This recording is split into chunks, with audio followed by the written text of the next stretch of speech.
Ladies and gentlemen, how good is it to see you all again? I all hope, we all hope that you're safe out there, taking care of your own and trying to make the evenings a little bit more bearable. But unfortunately, same can't be said for a particular coterie called the Night Watch. You see, Detroit as a city, as a Camarilla city, is fairly young. Only a year in since Prince Lagon had taken Praxis. A city taken from anarchs, deep-rooted history with Sabbat. Very turbulent times indeed. And here we have 4 kindred who have decided to, well, try and make a name for themselves, try and instigate change, try and maintain the status quo, try and extend the reach of the Camarilla, or try and get a piece of the pie for themselves. Their motivations may be their own, but they're tied together by an act in court. Prince Lagon had decreed them a coterie, and while they're still learning to gel with one another, suspicions amongst their own number start to pile up. Truth is that it's hard to know who to trust, with everybody having a secret of their own, and everybody wanting to end up being ahead of the pack. So with that, we're going to be joining Frank, Ep6, Adrian, and Vivian on another night where we end up delving into this world of darkness. Shadows are long, and the nights longer, and secrets abound, and horrors never fully brought to light. These are monsters. We call them vampires. They call themselves kindred. But in the end, blood will flow. They stalk these nights as they try and rebuild an empire, a civilization, hidden in the shadows of our own. So with that being said, let's introduce these kindred. Frank, a member of Clan Tremere, blood sorcerers. Well, fact of the matter is, Frank, is despite your position and the gifts your blood has been giving you, your motivations are all too human. Blood may be thicker than water, but what's thicker than blood? What is your blood? Is it that which stalks the night beside you, or is it that which lays in a hospital bed right now? Who's to say? Your brother during your mortal days is currently in critical condition. You yourself are, well, tied to a individual who seems to really want nothing to do with you, or at the very least tries to end up covering up for you, but there's no love lost between you as far as what I see. So why don't you give us a little bit of insight into what it is that you're thinking, what you're hoping to accomplish.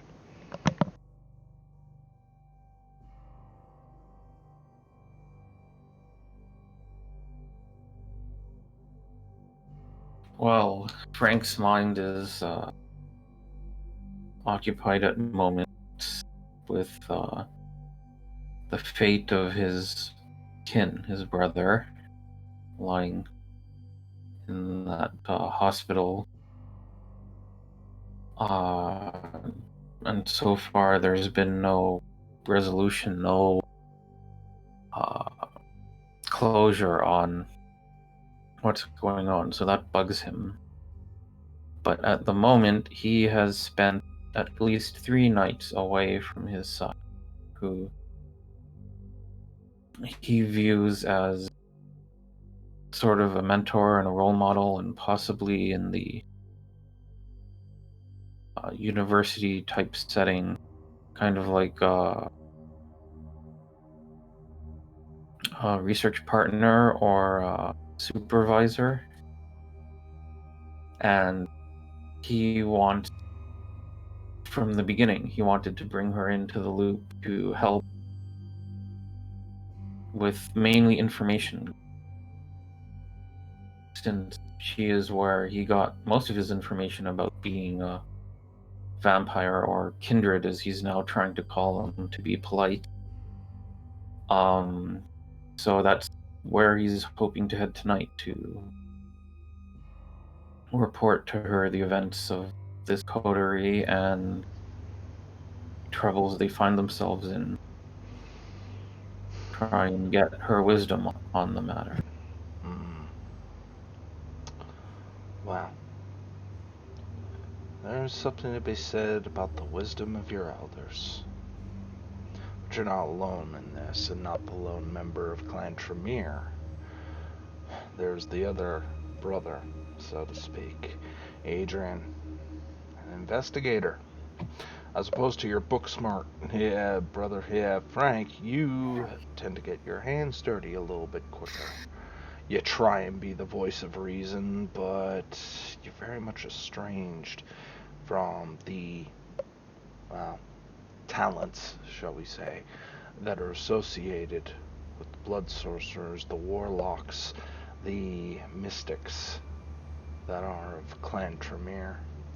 Yet, your purpose is no less noble. You've been exposed to a few different mysteries of the night. Maybe a part of your blood calls for it to be answered.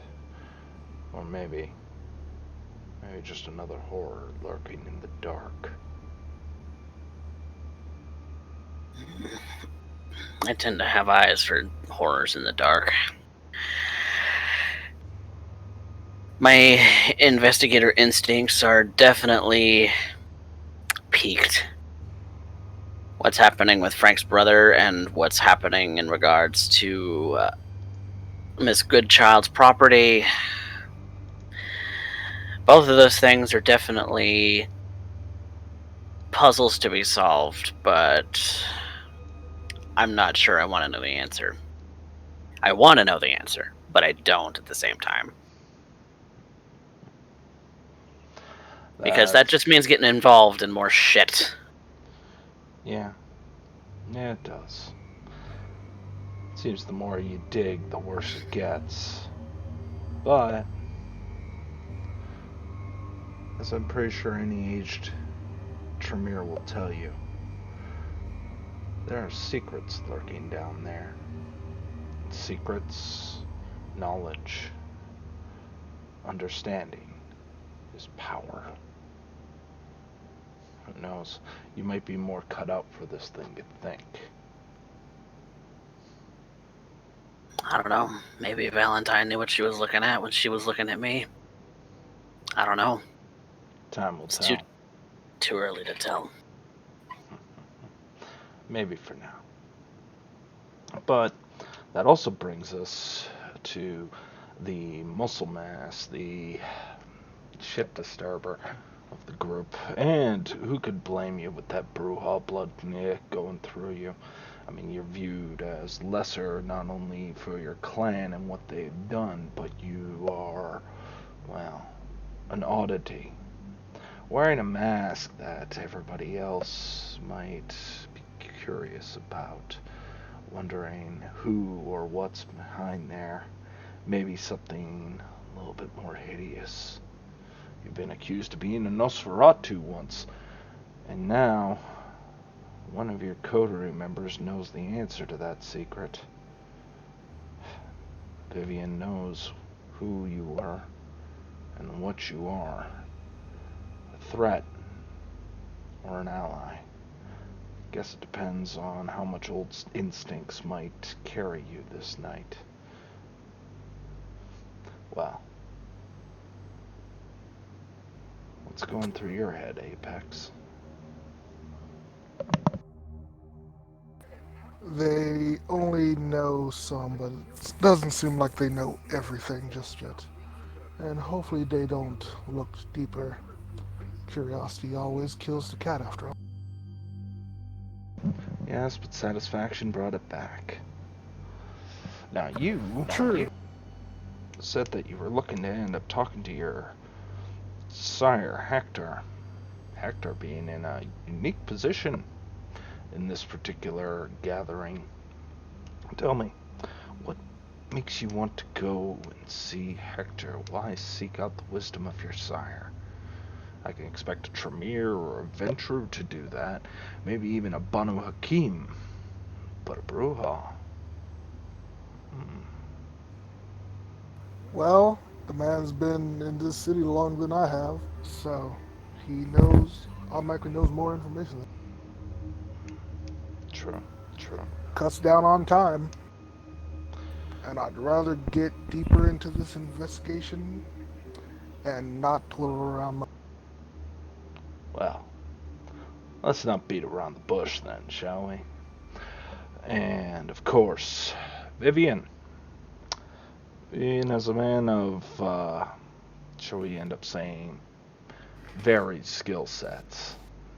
You've been, well, the closest thing to a leader that this entire coterie has. You've tried to end up pulling the line. You've kept the traditions and the prince's wishes in mind every step of the way. An inspiration to many fledglings, I would imagine, or at least what their elders would hope. But you yourself find yourself running ragged. I mean, so much so that certain skill sets needed to be taught to you the previous night, which unfortunately meant you didn't get to meet the newcomer to the city, though you may have heard a rumor or two of their arrival. So, where have you been, Vivian? And what are you planning to do tonight? Vivian has spent the previous evening with his sire, Alim, being taught, amongst other things, some more basics of martial prowess. These are dangerous nights, and Alim saw it fit that Vivian made sure he knew how to defend himself.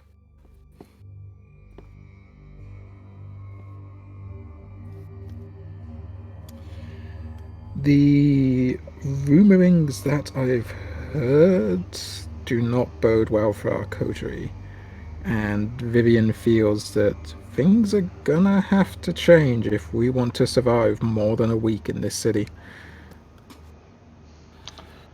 Well, instigating change is difficult. Status quo is oftentimes maintained for a sense of security, comfort, routine. You need that. To be removed from routine, well, there's only so much the human mind can take. And once you strip away the human, what's left but the beast? That thing inside that hungers for blood and savage brutality. All things violent and sadist.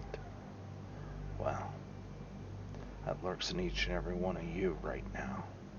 And I'm curious on how you're going to handle it tonight.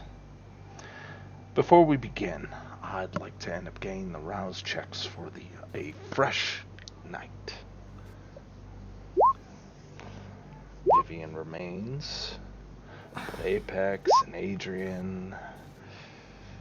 Oh, that hunger. You know, it's a curious thing. Hunger. It can be sated, the cost of life. It can also be enough to drive a person mad. A starving person might do anything.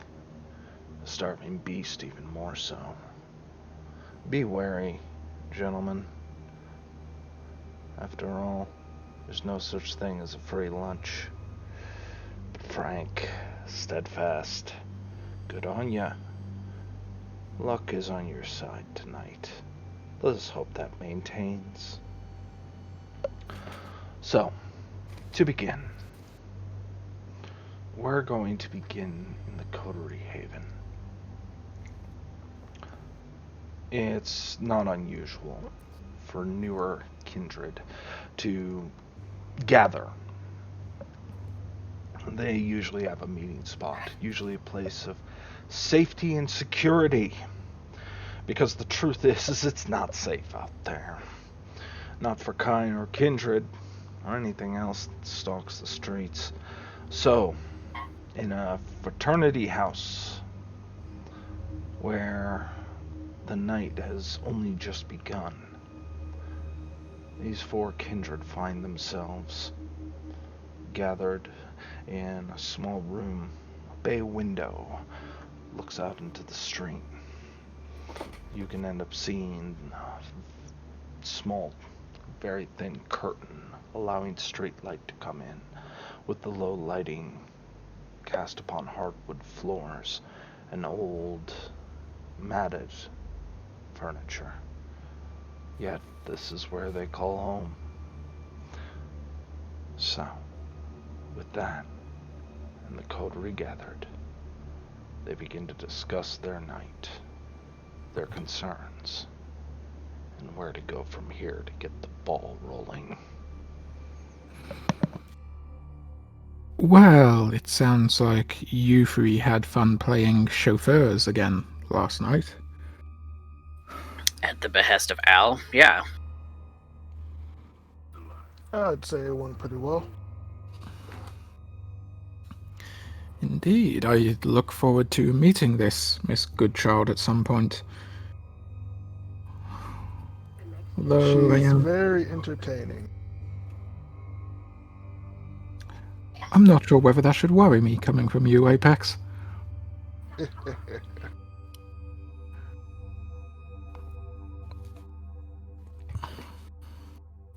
Is there anything else I should know about last night? Yeah. It turns out that Goodchild's purchase was already occupied, which we had to clear out. Occupied how? Squatters. Seems like they were dealing with some occult dealings, something about Lilith. Derek, would I know anything about Lilith cults? Roll me a intelligence plus occult. It's going to be difficulty 3. It's not a common thing for kindred of your age to know about, but it is possible. Not likely then. This is going to Not be likely, a shot. but crits happen. Nope. So, Vivian, I'm willing to extend because there is a success in that. So, a success at a cost. The cost is that there will be a complication in Frank's endeavors today.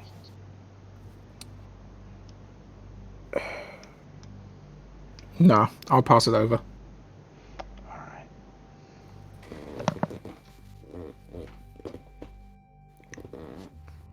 Moving forward, we ended up finding out something about a sister Sarah that was running that gig and her person in charge.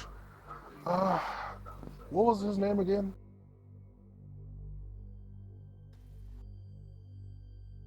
I've already forgotten. It's not important. Yeah, I don't hasn't think been. it was ever mentioned. Or, no, it was. You would remember Rodney was the one leading that particular gather. Rodney. Right, Rodney.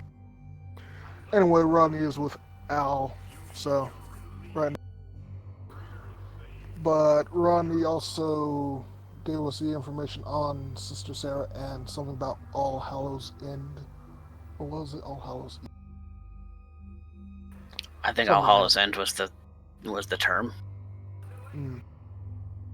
So I kind of want to look into that. Plus, Miss Goodchild does want us to look into that anyway. Derek, would I know the name Sister Sarah? Roll me a intelligence plus politics. This is going to be difficulty 4. Slightly Not a more heavy my hitter. speed.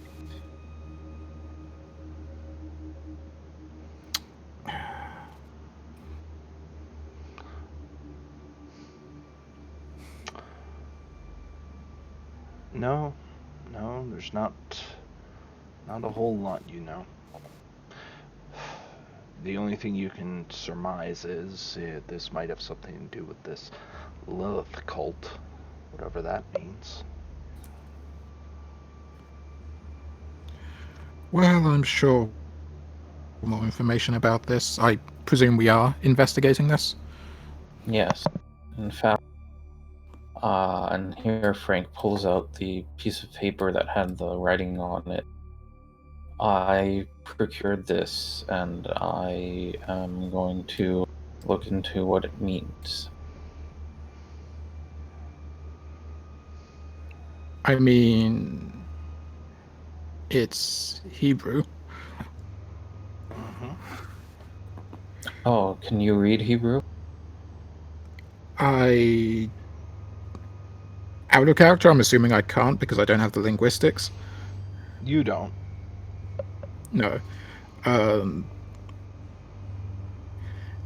I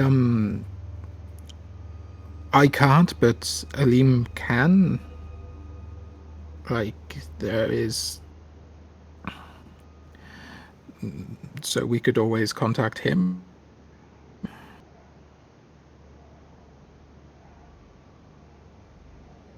I don't know. Digging into this cult thing just sounds like just gives me bad vibes. At the same time, Adrian, this is kind of why we were formed, to protect the masquerade and prevent this sort of thing. Right. Right. And I will be honest, right now we could use some good publicity. You think we're in bad publicity right now? I know we are in bad publicity right now. The rumors on the street are really, really not in our favor. The masquerade breaches, the incidents at a hospital, has become quite well known due to a certain Finblood that we've had runs in with. I'm surprised none of you were aware of this? I was otherwise occupied at the hospital, as you well know. I mean, you were running around yesterday, and I'm surprised Al didn't mention this. I assume he would know. He seems very on the ball. As far as us having a stalker? It's more than a stalker. She is gaining weight. She is making a push. She is out for our heads. She is trying to make us look bad, and she is not having to try very hard because, I will be blunt, we are making ourselves look bad. The Prince's chosen fledglings fucking up almost every single night.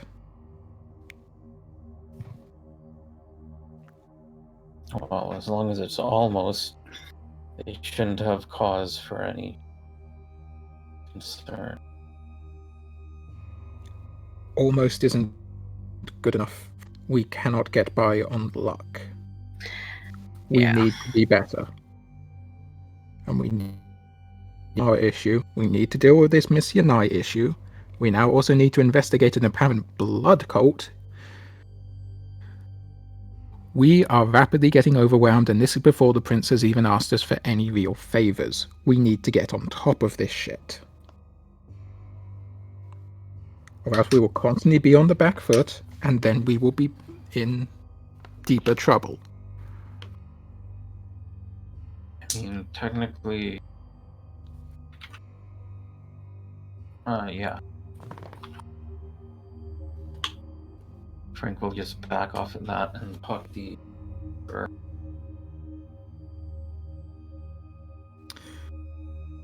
So, what are our actual plans for this evening?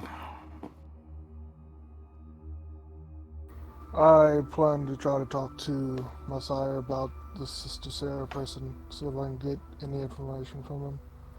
Then, if that leads nowhere, she has to be hanging around churches, I say.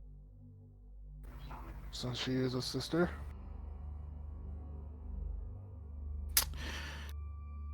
I would also like to talk to your sire, but, about Sarah and about Tamara. And also about Missy and I. I need to talk to your sire about a lot of things. Tamara's the one following us. What I understand, yes. That's The the one name I ran heard. into at the club? Again, from what I understand, yes. Huh. Could have swore she was full Nosferatu, but I guess not.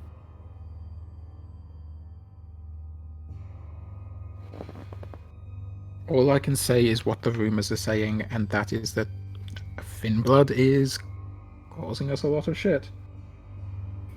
Mm. I think I would like to speak from my side.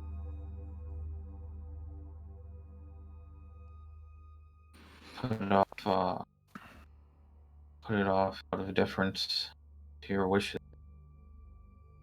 It's already been at least 3 nights now, and I think she could have valuable wisdom and insight into some of our problems. I would also be wary about being so open with some of those problems, but I understand the importance of your sire from our previous conversation, Frank. I appreciate the fact that you have deferred to the Coterie for so long. Do you know where you can meet her, or is this going to have to be a tomorrow thing? No, I can meet her tonight. Very well. Adrian, do you wish to visit your sire as well? Probably wouldn't hurt to go along, to be fair. But I had thought I might investigate some more things. Possibly look into your brother, Frank. See if I can't actually get past the security this time. I actually came prepared today. I would advise against going to the hospital right now. Because Tamara's sticking it out, you think? Because more than Tamara sticking it out right now is What my else is sticking it guess. out? Potentially the sheriff, potentially his hounds, I don't know. The point is we are associated with that space and we have been causing noise there. Potentially revisiting and asking specific questions about a person might put undue and unwanted attention on that person. Frank, I know you care about your brother and I want to help you with that. But right now, keeping him safe may be the best, as in keeping a bit of distance, just for tonight and tomorrow, until we can get this situation more in our favor. He is currently in care, he is currently being treated, he is not going anywhere. And under armed guard, as an in-hospital inmate tend to be. Yes, well, he was supposed to be guarded at prison too. Look how that turned out. To be fair, it's the best that we can manage right now. just to let it just be as it is. Yeah, one disaster at a time, I guess. But if nothing happens in the next night or two, I will probably have to go and find out on my own what's going on with him. We will deal with that, but right now I am just asking everyone in this room to please practice caution in everything. Keep an ear out, but don't get involved. Yeah, it is. Frank, I know you care about your brother, but if you go in there and start throwing around your name, start throwing around his name, if Adrian goes in there and starts throwing around his badge, people will take notice. It is causing noise, and it is noise centered on your brother. And if he's got somebody who's actively out for him, you might not want that.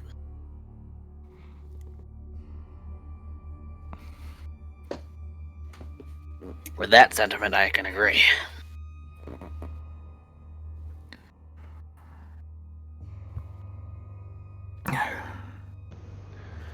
But anyway, I think we have our plans for the first part of the night established. Ep6 and I should go meet Hector. You can go meet your sire. Do we have anywhere else we need to be tonight?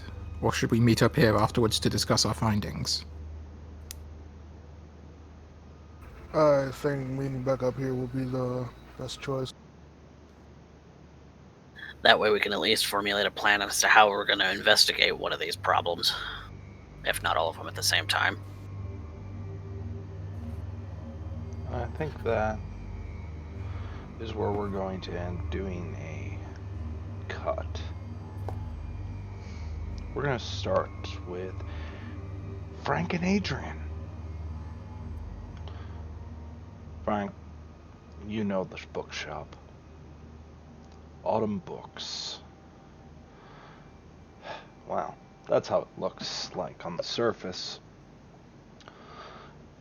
Place looks closed, and maybe if you look about, you know what you're looking at. With certain sites, you would know this place is warded. Several wards, in fact. Ways to just discourage people from looking in. But that's not the real secret of Autumn Books, no. The real secret comes down to the back door, where the tiniest sampling of blood, a single droplet, opens a door to a completely new place. You would expect to go in and see a shop. When you open the door and step in, you see small statues carrying large orbs, books of all kinds behind warded casings.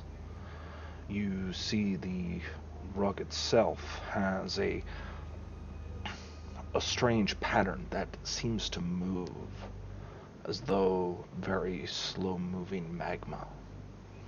And even the windows don't quite make sense here. When you take a look out them, it's like a distorted view of the city, but what you're actually looking at when you look down is the bookshop. Yet there's no tall buildings around it. There's no way to have this perspective, and yet you are looking at the bookshop that you have just entered not more than a step ago. A way to observe those who may be trespassing, perhaps. Adrian, this place is weird. To Frank, he has been here a handful of times. Knows how to end up operating the door to bypass the sacred sigils that mark the bookstore. And instead, you see the low glow of candles that use no flame. This place is, by its very nature, nonsensical. However, that may be due to who is in charge here. You see two figures, one of which is very familiar to you. Magister here, Valentine, the beauty whose heart and emotions are like ice. Very cold, methodical, calculating machine in the guise of a woman. A practitioner of the arts, no doubt. And yet, that is not the only thing you see. She seems to be in discussion. You can see them at the upper level as you look up the stairs. And there's the gentleman of the hour, Primogen Mark Castell. Now, for those of you unfamiliar,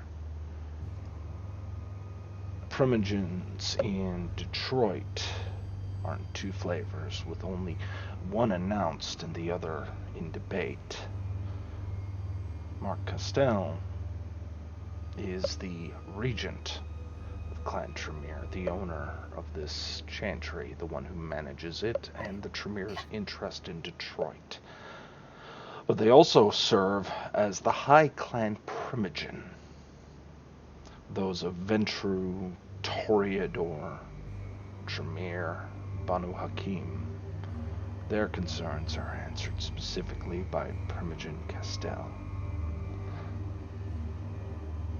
And there seems to be a conversation going, though you might catch that it just stopped, as they may have become aware that the door has been opened. You can see that both look over the rail to look down at you, just as you enter.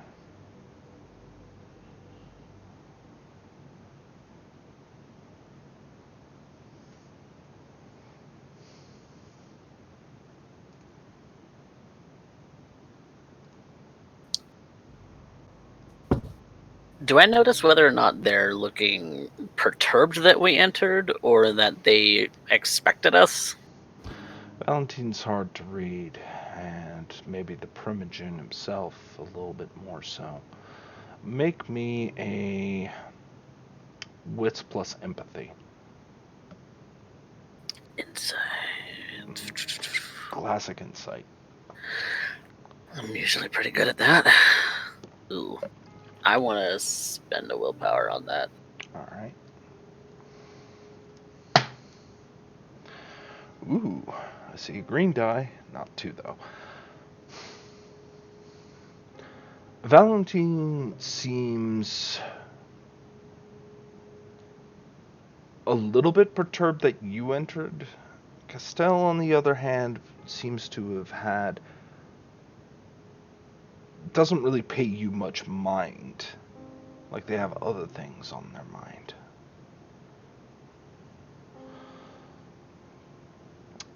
It's after a moment,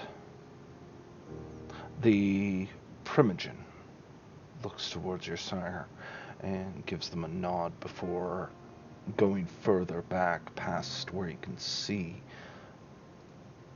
starts to drift off further up, whereas cold steps start to make their way down. There, the cold beauty of Valentine looks to you both. Pardon us if there's any intrusion. Didn't mean to barge in.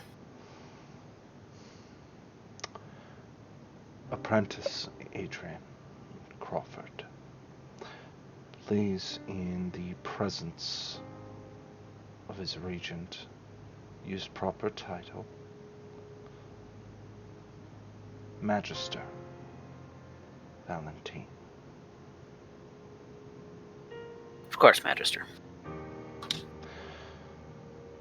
It It's forgiven in that you have not received education, or have not received education appropriate, but that is why you're here. And, of course, I cannot forget you, my dear apprentice. She looks to you, Frank. Apprentice Demetrius, welcome back home. It's good to be back, Mr. Valentine. I have quite a lot of news to report. Our coterie.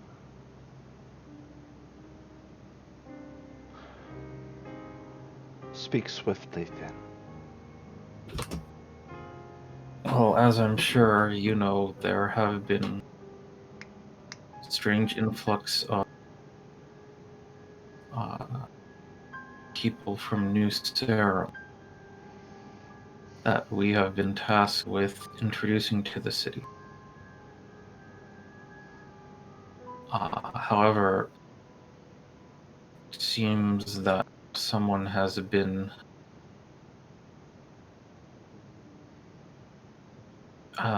following us around, or perhaps following them around. Not quite sure, but they have started to make a nuisance of themselves. And I was wondering if you had any wisdom to offer about how we could improve the situation.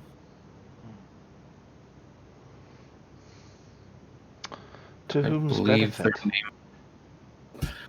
their name. I'm not entirely sure. I believe their name is Tamara, and they possibly work for the Harpy Telly. Apprentice Demetrius, what would you believe is this Tamara's goal? I can only speculate. I've not met this individual in person, but they seem to want to discredit us and possibly to destroy us. Such would be a breach of the sixth tradition. One that would be punished extensively. Our dearest Primogen and Regent would be here sure to act swiftly were one of our number cut down by a thin blood, especially one who claims to end up holding their pride of place in court. Oh, I'm sure they know that, but that's reassuring that they can't move against us openly. And yet, Apprentice Crawford, you don't look reassured, despite Apprentice Demetrios's, well, let's just say that they seem to have it less on their mind. So why do you look so perturbed?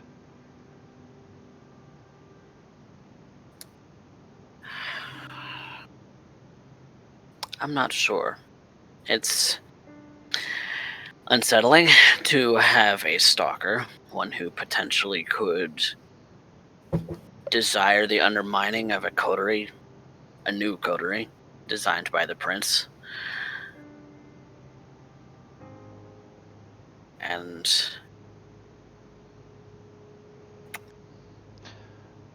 I don't know. They seemed far too interested in the arrivals from New Sarum. Well,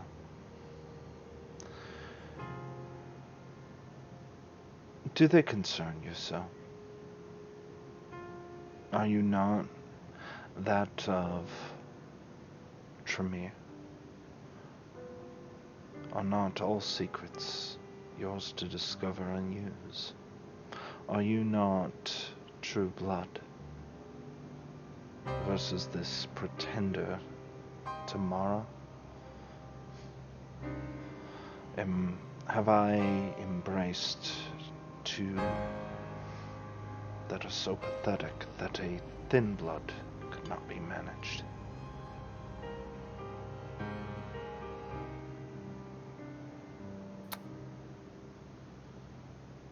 No, of course not, Frank says. I believe that we can handle one thin blood.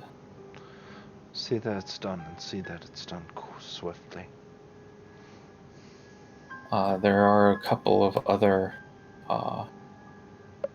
things I would like to ask you about, and at that he pulls out the sheet of paper with the Hebrew letters on it, and he says, we've also seemed to have stumbled upon some kind of cult to Lilith in the city. And they Yes. were writing this, and he handed the sheet. It is religious. This is propaganda at best. Why does it concern you?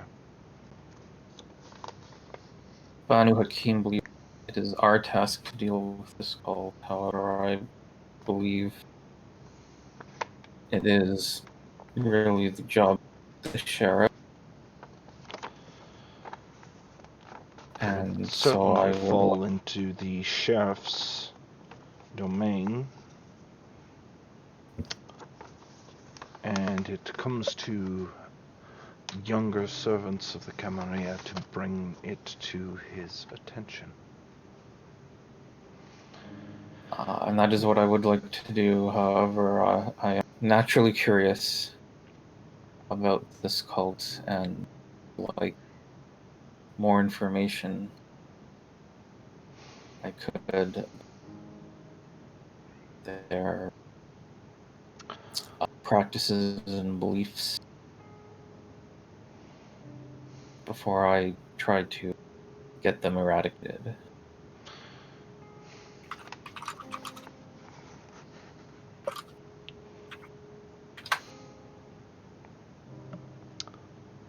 I believe research materials can be made available to you.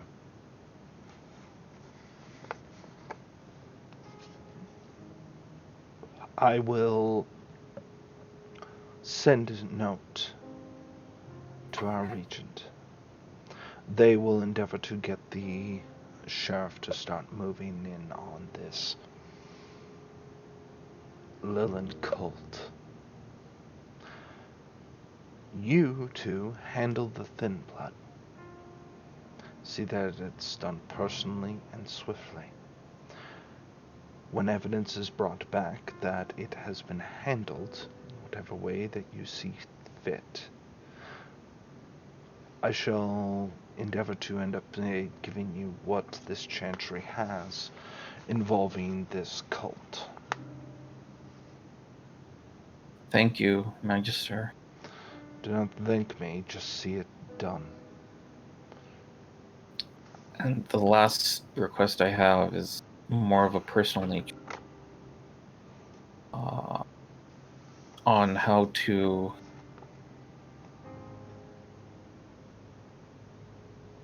basically, my brother has fallen on some hard times.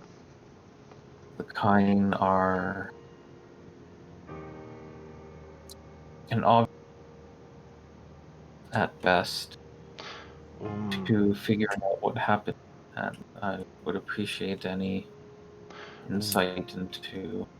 Would you not best just to ask him yourself? After all, Apprentice Crawford is right here. It's rude to speak of somebody as though they're not in the room with you. Oh, my apologies, Magister. I meant my brother, or I was embraced. He is currently being guarded in a hospital, and I wish to understand what has happened to him.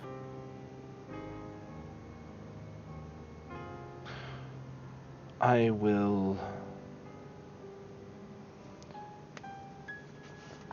see what I can do.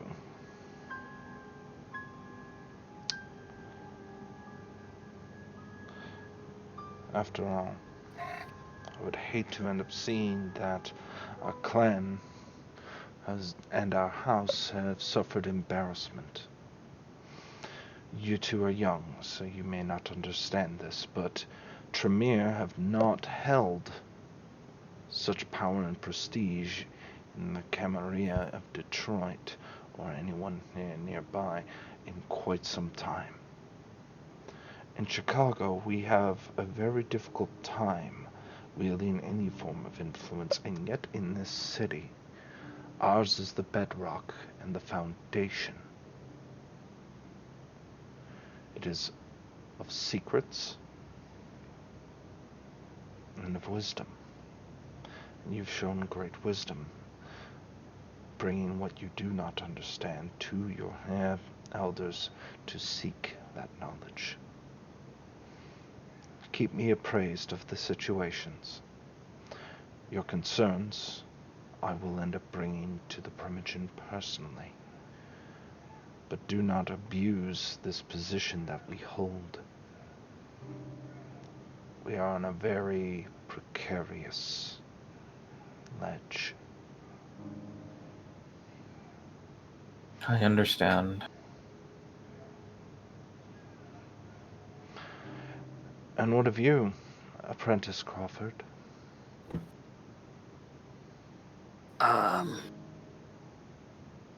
I don't really have anything additional to add or to ask. This cult is curious, if perturbing. You will come to realize that there are many cults and many beliefs when it comes down to things hidden at night. Perhaps I should read up on my history then. Yours is a blood that must be understood further, Adrian, and I will begin the teachings when I believe you are ready. As it stands, between the two of you, only one of you carries near the robes of House Tremere. You, Adrian, still need to earn that particular privilege.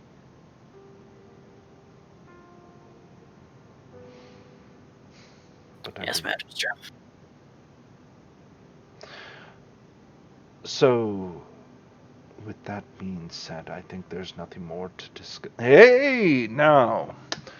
I don't believe that is quite true. You end up hearing this booming voice. You look up to see the Primogen. He is high above, looking down. Now, Magister, I would like to end up taking the time to discuss with your your brood. Very interesting times we live in, and I would like to end up having a moment to end up getting to know them. I think it's only right that I know who my blood has ended up going into. Wouldn't you agree? Of course, Regent.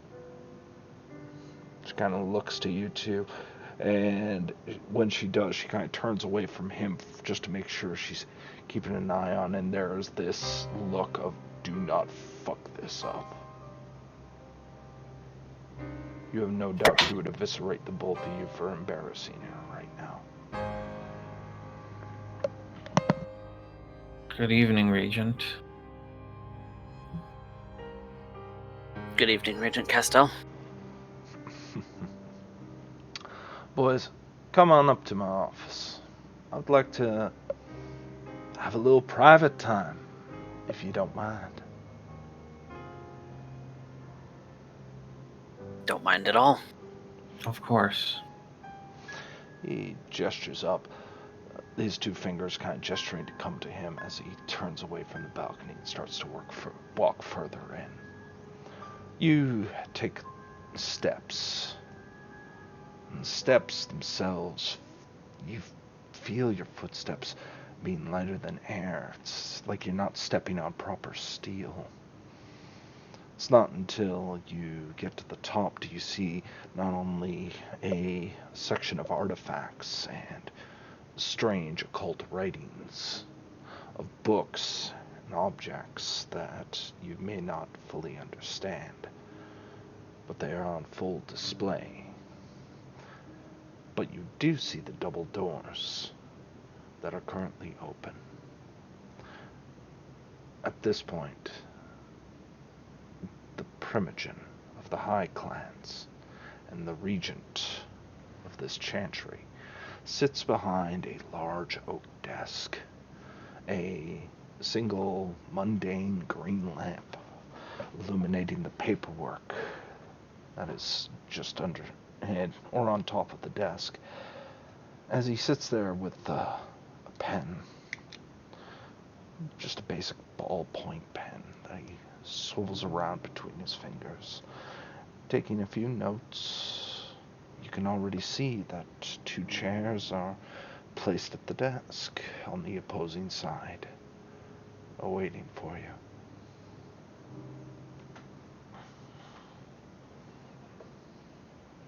To Adrian, this feels very much like walking into the office of a big boss, a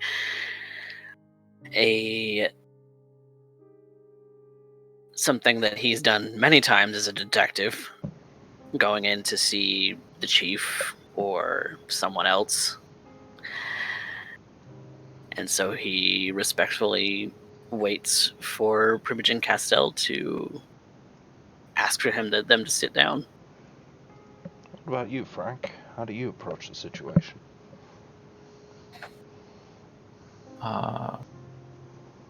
I believe Frank will take one of the seats.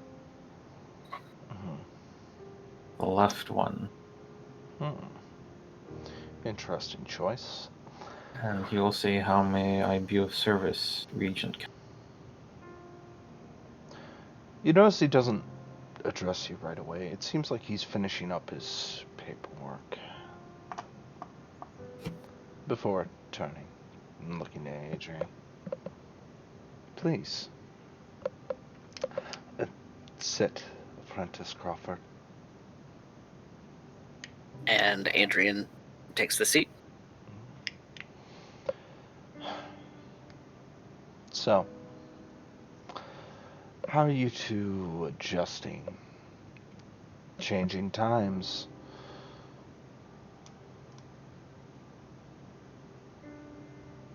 It is sometimes trying to be in a coterie with others that are not planned from here.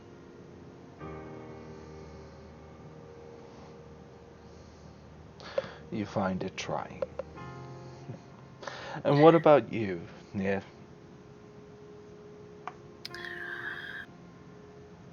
I maybe don't find it nearly as trying as Apprentice Demetrios does, as I'm used to things changing quickly. You don't always get to change your partner, but you have to make the best of it. Know your strengths, know your weaknesses. Well said. Well said. Comes with being a detective. I imagine so. Yet, do not forget what you are. You were a detective in life. Here, you are something so much more. I understand the folly of youth would end up saying, apprentice, how how demeaning. Truth of the matter is very few in this city will ever get the opportunity to even raise to that sort of ranking. And you have an opportunity here. Detective, when you ended up walking past on little Gala there, did you not become a slight bit curious on what all that means? What's it all for? Your curiosity is often piqued, Regent. I am very curious as to what is in all of the books, behind all of the wards, but that curiosity must be reined in occasionally.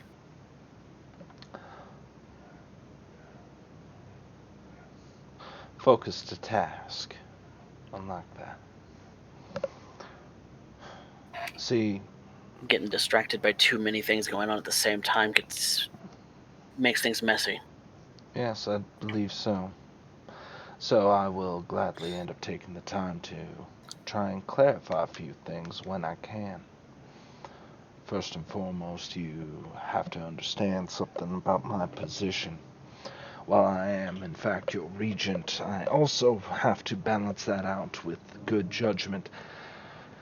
As a primogen, I'm assuming that Valentine ended up telling you a little bit about what that means. If I understand correctly, it's to serve as an advisor. Partly.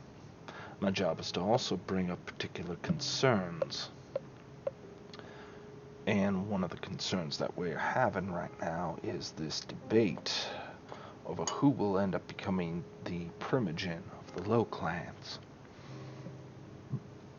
Whoever it is that I gotta end up looking over, well, so be it. But how you gentlemen handle your own business and what kind of example you set is going to speak volumes for, well, what our position actually is.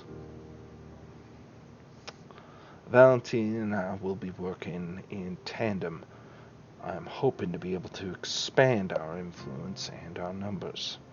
Right now we don't have a whole lot to work with, so unfortunately, whether you like it or not, that means you two are getting your hands dirty. Now, to be clear, for as much as everybody else might fuss that why two Tremere working in a single coterie seems us expanding, let's be perfectly clear here. Prince ended up putting you two together to tie my hands together. Both my hands have to focus on a single task as opposed to being split. If it was up to me, you two wouldn't have had to end up working together. You'd be working on separate assignments. More eyes, more chances to understand what's going on and make matters work. Instead, you two are expected to be at the same place in the same time. I expect you will make the most of this circumstance.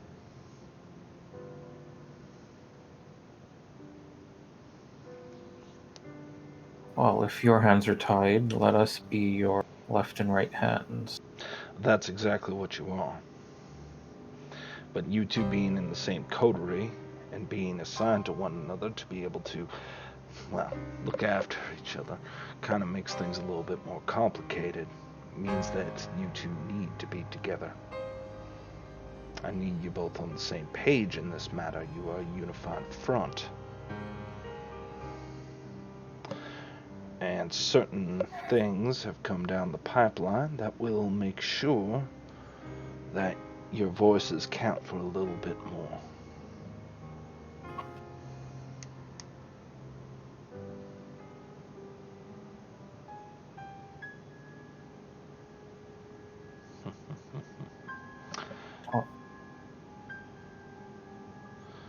Now, I'd like to get a better understanding of the people I currently have underneath me, and what it is that your strengths, weaknesses are, and what we need to work on.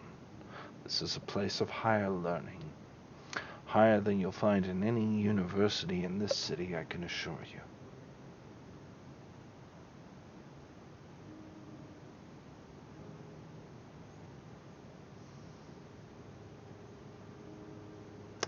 With that, I think with that discussion, we're going to fade elsewhere, as Adrian and Frank are going to have a very long discussion to help the Primogen and Regent assess the strengths of these two neonates.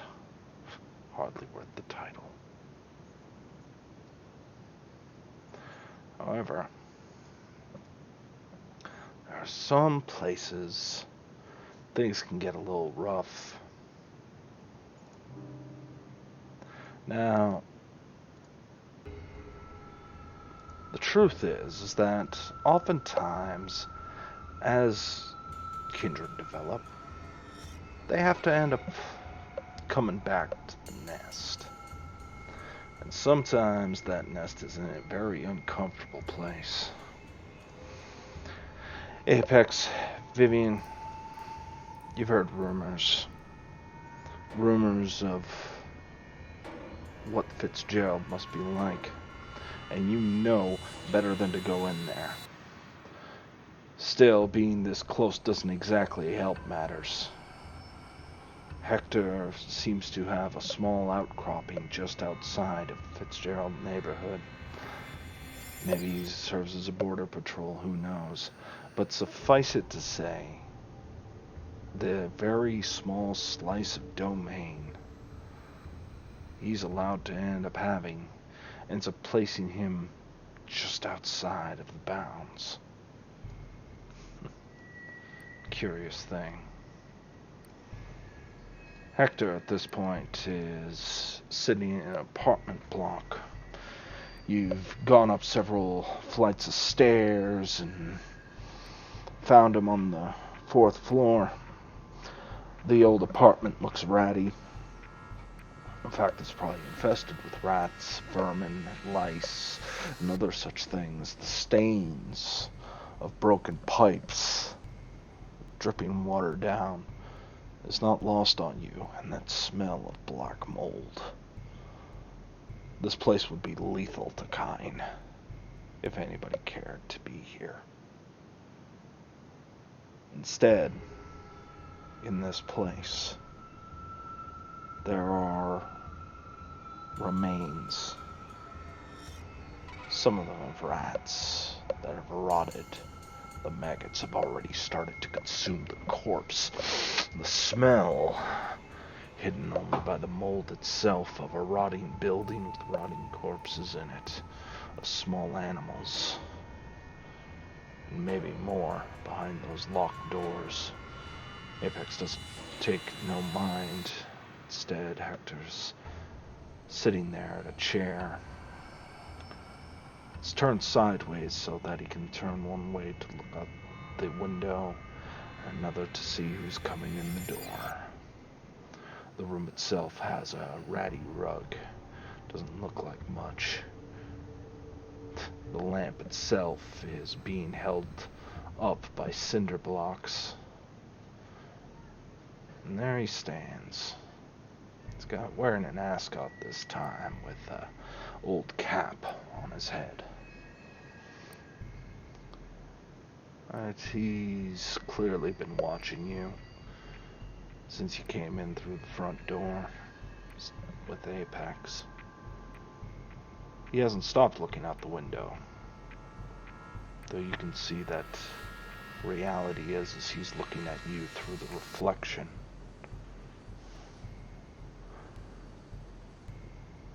Well, usually you end up taking the time to end up introducing yourself when you come into a stranger's home.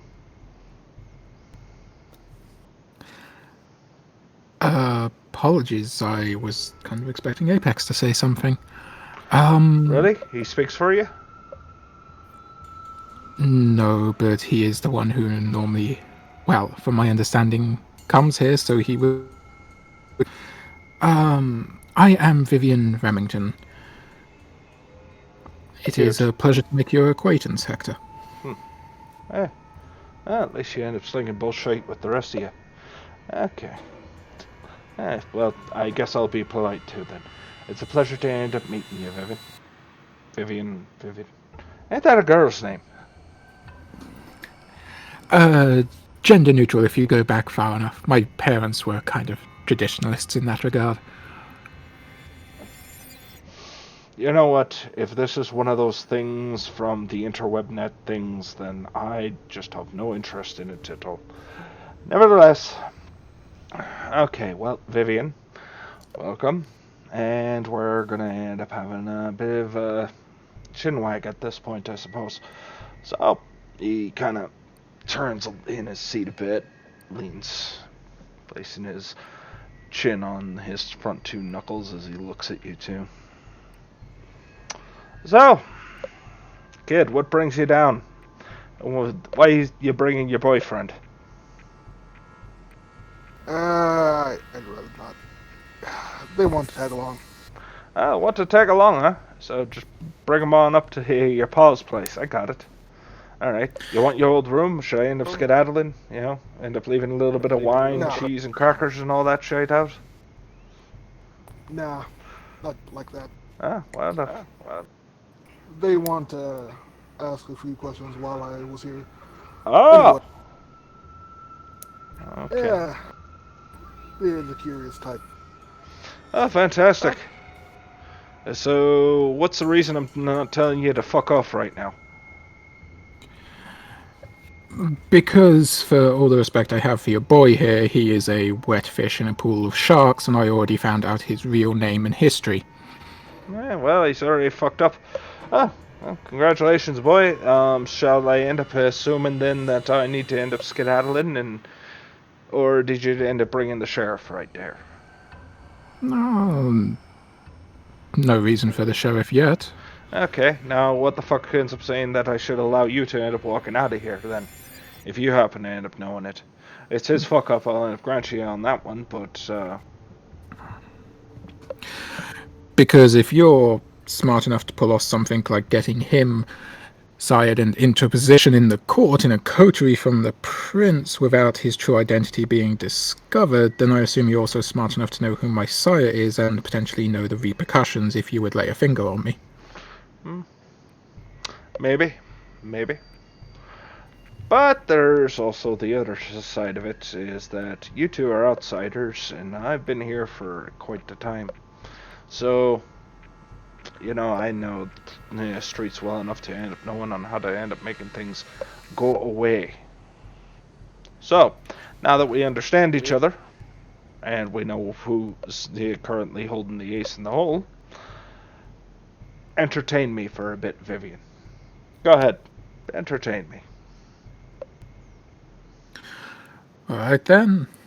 I don't know why you decided, or how you could even manage to sire someone like Ep6, but what I do see here is an opportunity to learn, to help educate, and to try and figure out how to prevent such things as the massacre a year ago from reoccurring.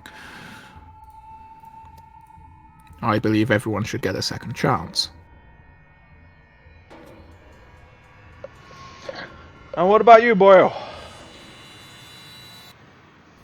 I extended a hand and they took it. Hopefully, no, not to say shit about it, but if they try, things will happen. Either way, that's not the main reason I came here. And what was the main reason you ended up coming here, Apex? You have been in this city far longer than I have, and I'm sure Vivian as well. Would you know of a name called Sister Seth? I might know one or two things. Well, apparently we have to look into that. Oh, So Jesus. what? Yeah. So what better place to go to the most knowledgeable person? Well, at least you got that going for you. What about you, Vivian? What are you thinking? I wasn't there when the name came up, but apparently she is the head of a Lilith cult, which I get slightly nervous around the word cult, especially in these day and age, but I also needed to ask you about some things, specifically the thin blood known as Tamara and the Anarch known as Miss Yanai. Okay. So, say I do play ball. Why the fuck would I want to help you? I mean, you're trying to end up putting my balls in a vice right now. I ain't trying to put your balls in a vice. Yeah, you did. You did. You knew you did.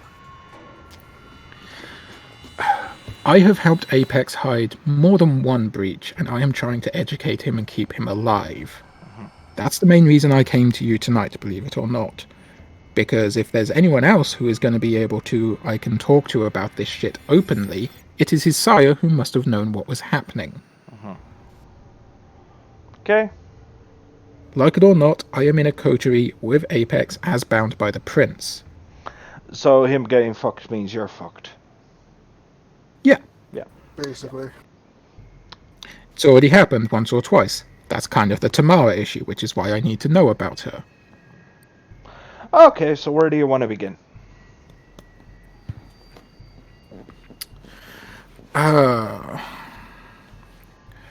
Who is she? Where does she haunt? Well, actually no, I know some of who she is. She is a thin blood, currently mostly annoyed with Miss Telly, kind of has it out for us, is trying to make her way in the court. To my understanding, more accurately, she might be trying to eat one of you. I can easily see that happening. She definitely seems to have a hate on for us. Oh, not really. I don't think she gives two flying fucks about either yet. But you do have something that she wants.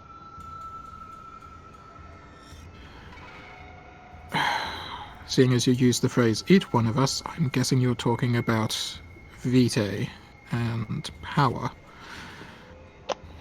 See, you fuckers ended up getting a sense of legitimacy when the Coterie was funded. And it's not like well, let's just say that the current situation ends up making things a little bit difficult. You know, the truck has gone past the guardrail in that movie, and you know it's tilting one way, and you're thinking you make the wrong move, and the whole truck goes over into the water, killing everyone. But if you make the right move, you might be able to get and jump the tailgate before the whole thing goes over, you know, and explodes in the ravine, or just hits the water with a loud crash. That's I think that was the one with Michael Caine, wasn't it? Don't know. But interesting you bring up Caine. That right there is the biggest problem. That is going to end up making me being a little bit more pliable when it comes down to dealing with Sister Sarah. So me and the sister have been going at it for a little while now. A couple of years. You see, they really don't like me or my own. Has something to do with a conflict of interest. See, they have a belief they have know where we come from. Truth of the matter is they just can't handle the fact that there's a whole another section on what it is we are. You start figuring out what we are, and you start figuring out some history behind that. There's power in that. She wants to end up spreading a whole bunch of lies in order to end up puffing herself up. Just because she couldn't handle some shite. So, And that's where this Lilith comes into it. partly. There's another way You keep calling them kindred. Right? I hate that fucking term. See, I've always preferred canite. I might be flying cam colors tonight, but didn't always used to be the case. And desperate times make desperate allies. You see, me and mine use the term canite. You know why that is, Viv? I mean, I'm guessing, much like Lilith, it's ultimately a biblical reference to Cain. Yeah, you got that right. See, in your veins, even yours, I know it to be true. Because in all of us, that need to drink blood, that need to rip and beat the shit out of everything that ends up stepping up in your way, that need to force things to be the way they need to be. That, when everything's all right inside. That right there, they call it the beast. It's not a beast. That's your grandfather talking through you. That's your great. You get the idea. Grandfather talking to you. Trying to help you understand what's right in the world. You are, in one way or another, descended from the world's first fucking murderer. Beating his brother to death. Think about that one for a second. See, this fight we have is fucking biblical. And I don't mean that in the slightest bit of an exaggeration. Extrapolating from that, that means that Sarah believes that we are all descended from Lilith? Lilith was at best a sorceress that ended up teaching a little bit to Cain. Details are fuzzy, depends on who you end up asking, but the main gist of it is that Cain threw her under the bus because she fucked up. You see, Cain knew what he was, made his peace with it, you might say. Now, what Sarah ends up doing is going to people who have lost something or someone and saying, oh, don't worry, we'll end up making it better. You see, they have this thing about attachments, you see. And she'll teach you, alright. Yeah, they might have called us monsters back in the day, but she's on a whole nother fucking level.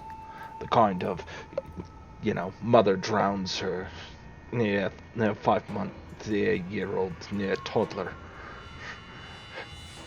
just to end up showing that they have no attachments. Because that loss, for some reason, makes them feel like they've achieved a level of self-awareness and power. Really fucked up.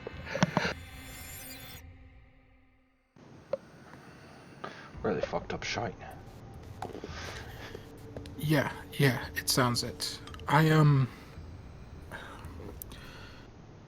Just so we're clear, and so I understand what doesn't leave this room, Cain and Lilith are neither Tower-approved views, are they?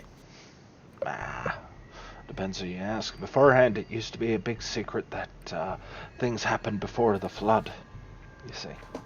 Now it's just kind of taken, alright, we'll acknowledge it. I guess that's how they end up managing to get the goddamn Magisters in. Shadow dancers. The Sombra. You see? But that's a whole nother war. That is not a story I have much time to get into tonight, because that's going to be sitting here for the next 5 fucking years. You'll pick it up piecemeal, I'm sure. There was sorry, just something you said. Ep6. What was the thing that was it Rodney mentioned? Rodney. Yeah, he was in charge of that cult that was in that property. Yeah, and not so much about him, but Hallows something. Oh, All Hallows End? Does that mean anything to you, Hector? Are you fucking kidding me? Sounds like some fucking event that they're preparing for. It ain't no event. It's not a place or a when, it's a who.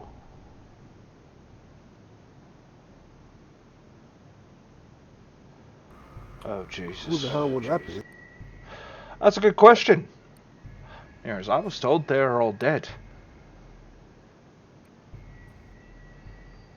There, so I assume that there were more of these All Hallows End?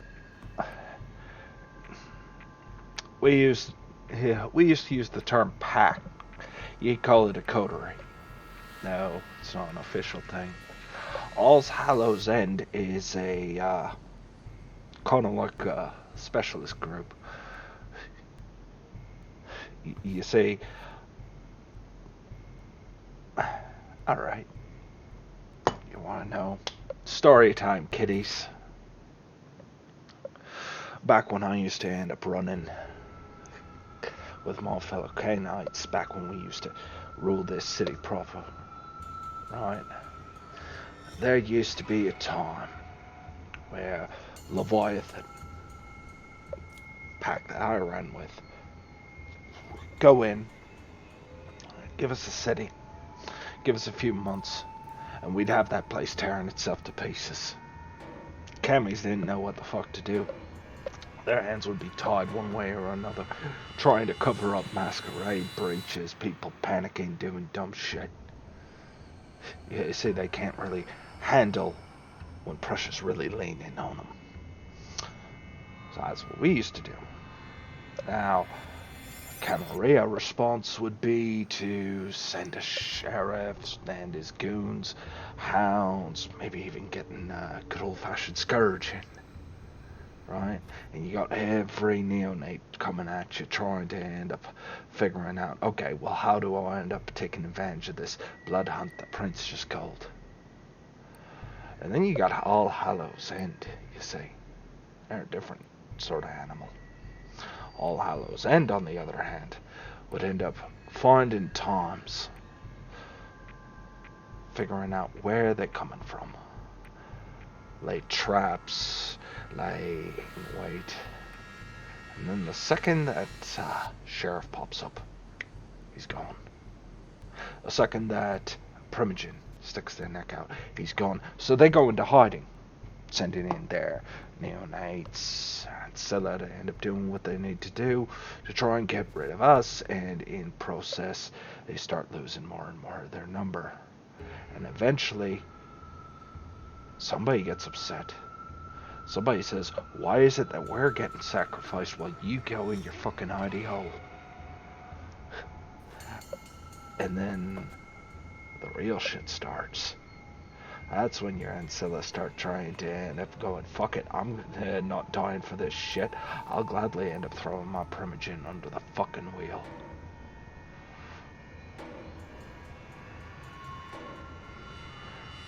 It's quiet.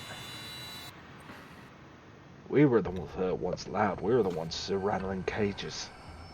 They're the ones who, quiet. Got their name because typically they like to end up doing a build-up on a sacred night. You see, Devil's Night has a particular soft spot in their heart. Come around Halloween, shit gets real quiet, if you catch my meaning. So, if they're involved, that means clock's ticking. Tick tock, tick tock, tick tock. Sounds like this shit is a bit above our pay grade. Oh, very much so. But you're going to be tossed in it. Oh, yes. Because right now, if I were involved in this shite, I wouldn't need to lift a fucking finger. Everything's already primed. Everything's primed to go to hell. So, the only good news that you have right now, Vivian, is this city has already gone to hell a year ago. But that means there is somebody who was pissed off enough on what has happened to call in some old favors and bring in some old friends. Any ideas who that might be?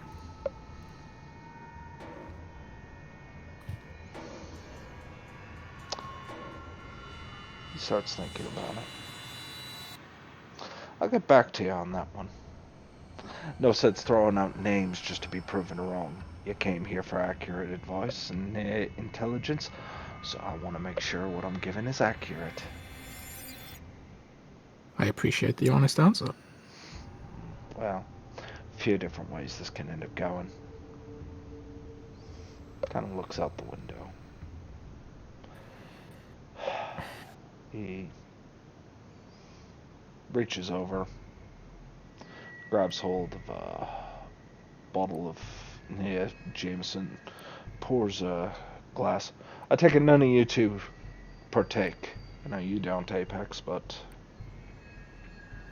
I don't, not of recent nights. he screws the cap back on and stands up, bottle in one hand, glass in the other. He places the bottle on the windowsill and leans against it. He takes a sip. Doesn't seem to need. You don't see him becoming more lively. He just seems to be able to sip on it. So, there's your fucking history lesson, at the very least. So, anything else we need to end up discussing? There is one. One of the messes that clear up from our dear friend Apex. It appears he killed the ghoul, or at least an agent of a Miss Yanai. Fuck. Oh, you fucked up good, lad. Oh, jeez. Fuck's sakes. Hell district again? You know, I was around. You know, I was new when I was still finding ways to carve my own turf here.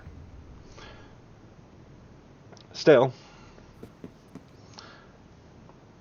she has, shall we say, ideological differences with her respective clan. So yeah, I know the bitch. What do you need to know? And more specifically, outside of me here intervening on Apex's behalf, which I'm more than willing to end up doing, what do you need out of this? Because at this point, I've been given a lot of information to keep you safe right now, Apex. But I'm not getting much out of this. So, gotta find a way to balance those scales now, don't we? Yes, we do. Anything you need me to do, I'll do it. You're my child, or I'd expect so. That was the deal, after all. Alright. So,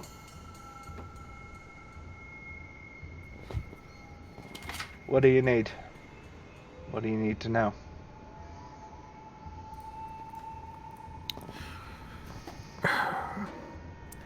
Can we resolve this peacefully? And You can resolve it fairly peaceably. And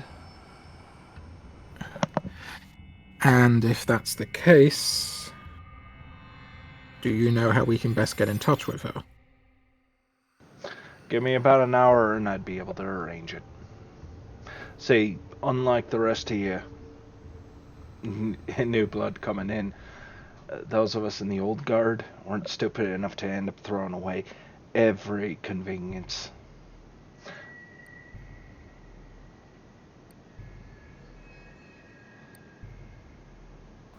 Well, that's a relief. Don't make it a relief that this ain't gonna be for free. If you want, I can end up trying to end up placing a meeting tonight. Well, assuming everything goes accordingly. If it doesn't, well, it was nice knowing you, kid. Yeah.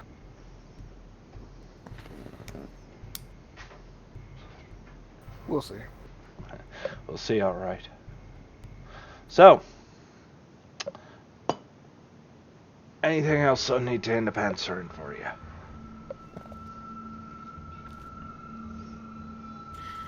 Out of curiosity, would you know where Sister Sarah's stomping grounds would be? She doesn't have none. Camarilla City, after all. You think that she has any claim on any domain? She's hides. If you're gonna find her, you find places that people be suffering. She likes them. I know, don't much narrow it down none, but if you're looking for her, well, It's a I'd place be to start. interested.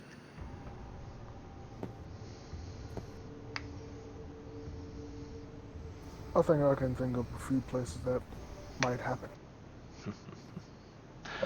Alright then, kids. Story time's over. Uncle Hector has a point of payback, though. Nothing big. Nothing big. Though, since I need things to be on the hush-hush, I need you to do me a favor, and it's not one that the prince is gonna like. But don't worry, it won't put you in danger if you're careful none. What is it? It's really quite simple. I need you to, and he scribbles what looks like 3 orbs interlaced into each other. A quick sign. You're pretty sure that's the sign that they use for Disney. The hell is this? I need you to go a little bit into Fitzgerald. And I need you to find some random wall that faces this general direction. And I need you to paint that on a wall. Do that and we call it even. Alright. I can do this. Don't get caught. You get caught, I don't know you. You spill the beans on Ep6. Well, you know, I've always been curious on how good I'll be able to take on a Banu. Goddamn Assamite. If I was going to spill the beans on Apex, I would have done it already.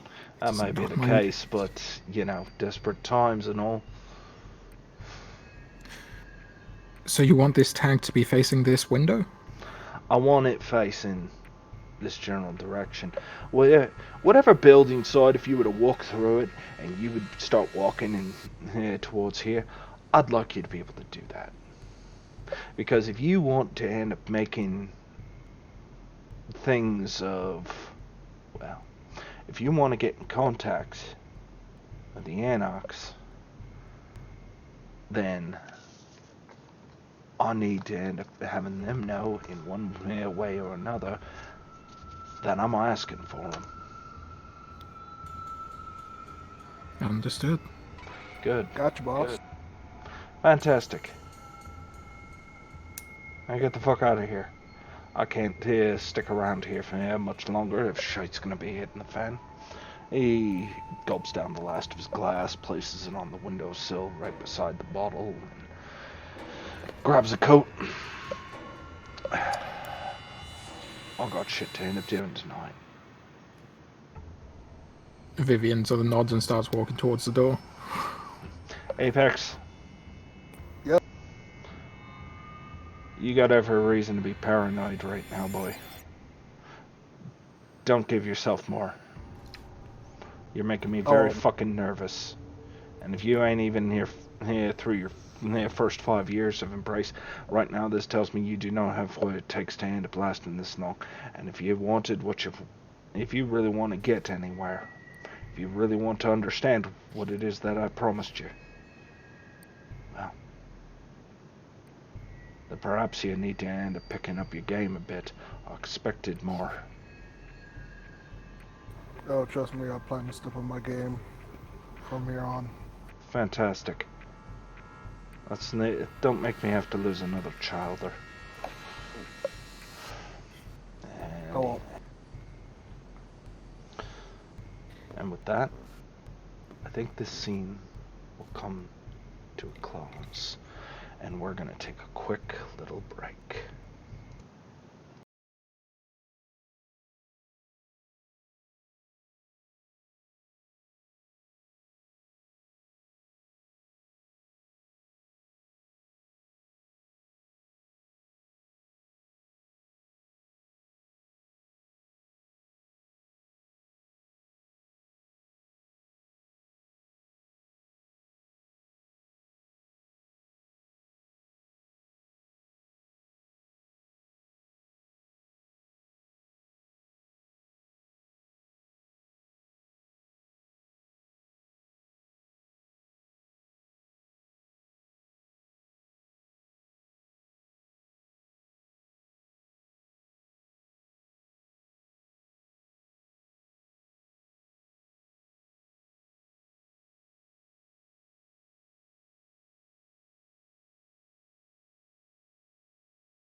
Ladies and gentlemen, welcome back to Detroit by Night Overhaul, Episode 6, Coterie Charity.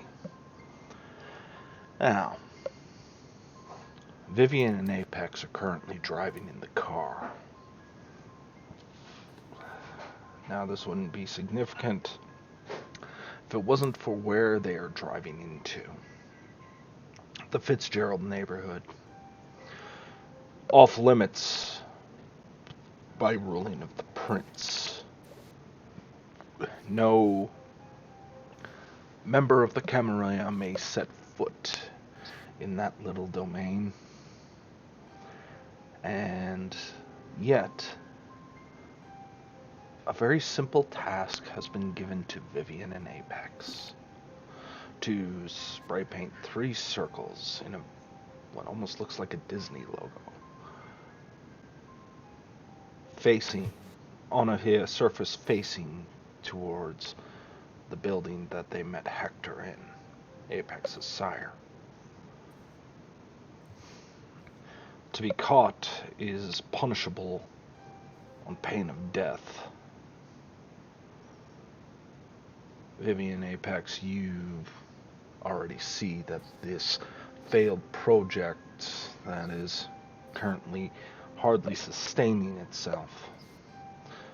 You can see the houses that were built row upon row, along with old apartment buildings and abandoned shops. It's really more of a husk at this point. The Detroit Purge that happened 1 year ago, where the Second Inquisition eliminated large numbers of kindred of vampires in Detroit, has not been kind to this place. And yet, as you drive in, Ep6, you're the driver, I have no doubt. Would you be able to roll me a composure plus drive? Trying to make sure that you're not suspicious at all, that you just blend in. Alright. Mm-hmm. There you go. Alright. Nothing catching your eye, nothing that you would suspect. Nobody's flipping pigeons, no lights are going on and off in weird places. You think you might be safe for now. You continue to drive, yet you're just crossing the border. You have a moment to yourselves. This feels so wrong. Fuck. Keep an eye out. We're in enemy territory now. Yeah, I know. You realize we could be put to death immediately, right? Like, that's on both Yes. sides. Oh, I know. Doesn't change the fact that Hector gave me an assignment, and I'm willing to do. For what it's worth, I'm well bag. I think it's probably smart if you stayed behind the wheel, just in case we need to make a quick getaway. All right.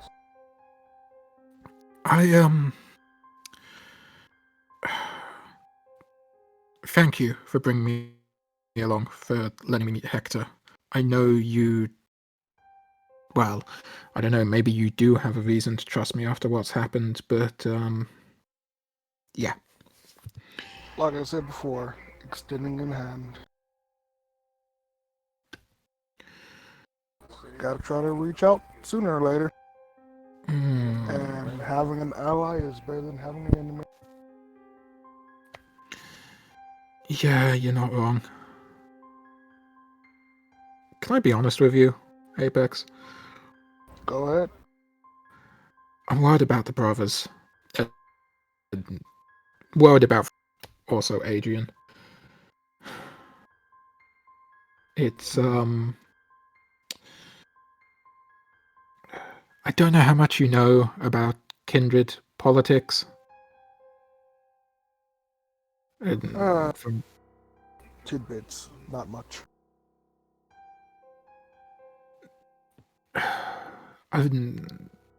Tremere have a reputation of being insular, and most other clans behind their backs refer to them as the clan of thieves. Hell, some of them refer to them as that in front of their faces. They are not the best with the reputation. I've been talking to Frank, and this is just so you know, so we can be careful around him. His loyalties aren't to the Coterie, they're to his sire. They're to his clan.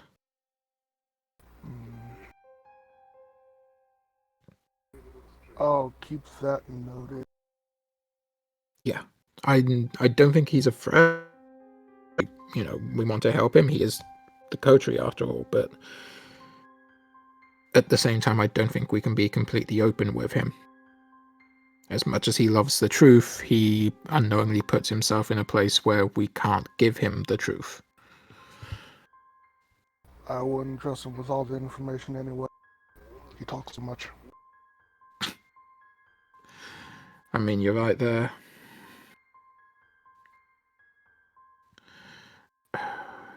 You think we're far enough in yet?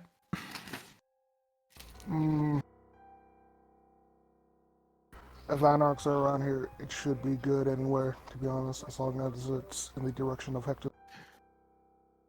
I mean, they're more likely to patrol the borders than the inside, right? Right. So,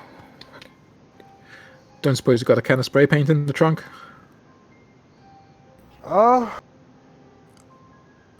I might.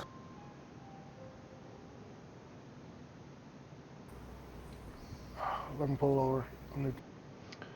Okay, Apex, when you pull over, I'd like you to make me a manipulation drive. Okay.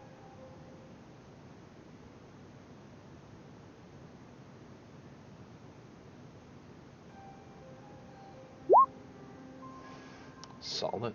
Solid.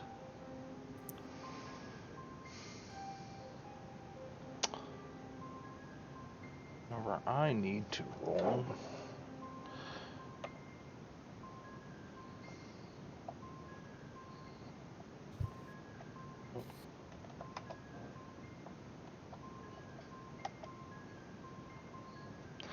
Alright. You pull over. And you can see this. You can see old posters. It says something about a meeting that was dated last year. Seems to be of some kind of single parents meeting or something like that on an old building. Seems abandoned. A couple stories up. It's even got one of those weird down to the basement entrances on the side of the building with the fire escape just above. Pretty sure that if you spray paint it here, somebody's going to notice it if they know what they're looking for. Which side of the building is facing towards Hector's? You'd have to go through the side alley on the other side of... Well, if it's front facing, you'd have to go on the left, whereas the downstairs would be on the right, so...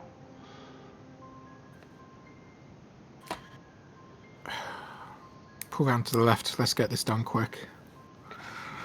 Alright. Now, make sure that we start hitting that way.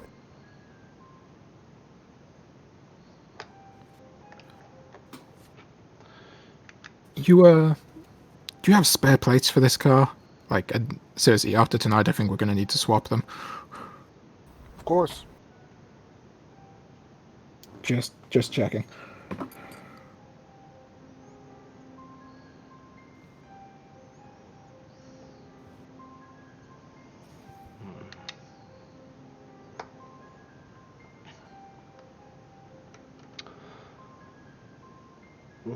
So, Apex, you do end up finding. It's not really spray paint to say. It's more of a. How do I put this? Something akin to armor all, except it leaves the black finish over. Usually used for night ops, trying to end up keeping it matted so it doesn't reflect anything. Helps when you need to do night ops to not wear anything that's reflective. But it'll do the job. Vivian, you get out of the car and you start to walk into the alley. I would like you to make me a wits plus streetwise. I was also going to say I'd like to make an awareness check. And most certainly, I would recommend that one as well.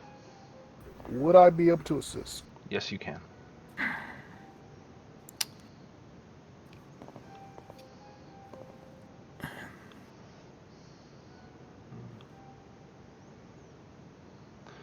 Was the assist for the awareness or For the awareness. It's not going to be for your knowledge. So it would just be +1. Yeah.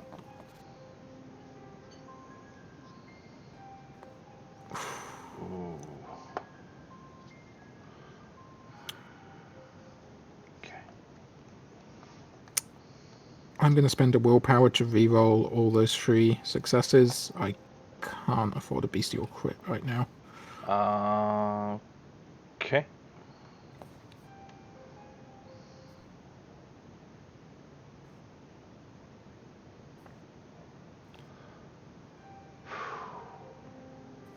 So 3 successes, non-critical. All right.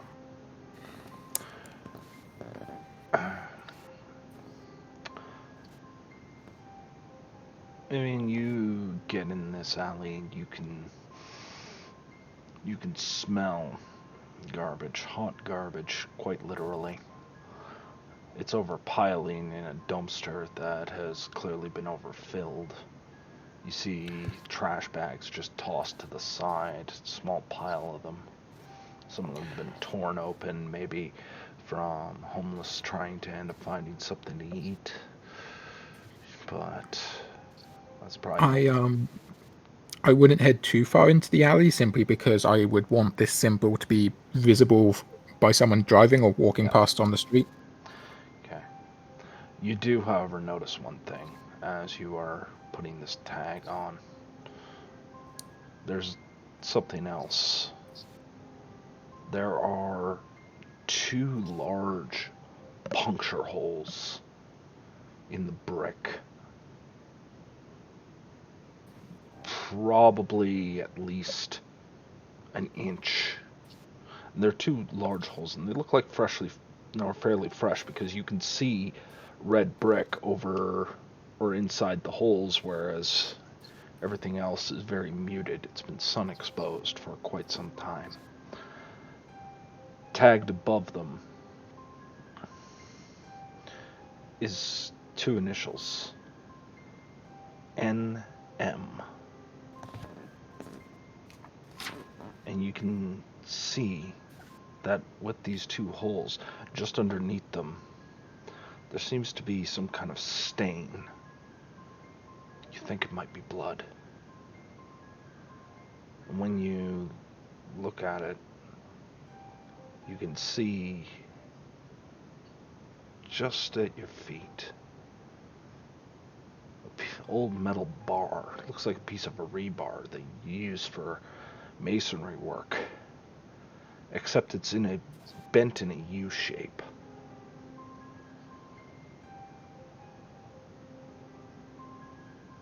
What the hell is going on in this district?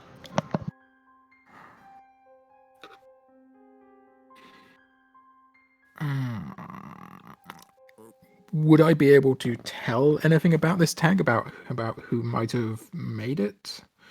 That was your streetwise. Okay. Just confirming. What you could do is make a wits investigation. It's not going to be much better. That would be a pure hunger roll. No, Vivian's is going to make the tag in GTFO. Okay. Vivian, you make the tag. And as you start to make your way to the car, you look around just to be sure nobody's looking. You don't see anybody. And I mean anybody. As you get back into the car.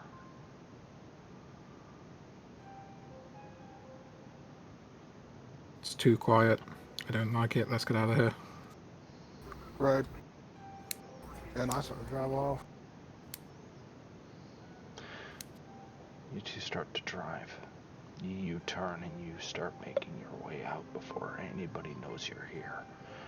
Apex, everything in you says to gun it. Get the hell out of here as quick as possible. Redline it if you have to, but the last thing you need is attention. Last thing anybody needs to know is that Vivian, Remington, and Apex ended up coming into no man's land, to a place forbidden by the prince, to see something you may not have had to see, what you may not, or what you should not see. Still, you speed away. Hopefully the brothers had better luck as you make your way back home. Now,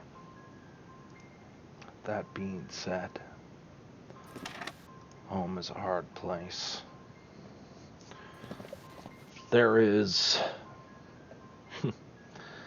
a point where Apex, Vivian, you end up entering the house, and you can see that Adrian and Frank have already been there. Frank, Adrian, you've been there for maybe 15 minutes. It was a very long and arduous conversation with the Regent. You might just be glad it's over. Just basic questions. Who are you? What do you offer? Nothing over the top. But you do get a sense of the flair of the man. Very much part of the show. Maybe he was a magician back in life. Maybe that's the reason why he's a primogen. He doesn't hide in the background. He prefers the limelight. What better a position? Still, it's maybe you're in mid-conversation when Apex and Vivian first enter back home.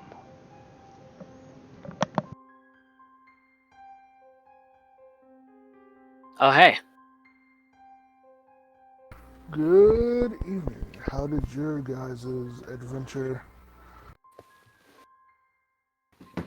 Long. Time consuming. The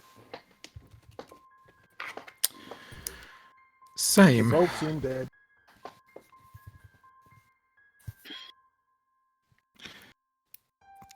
How are you feeling, Frank? Better?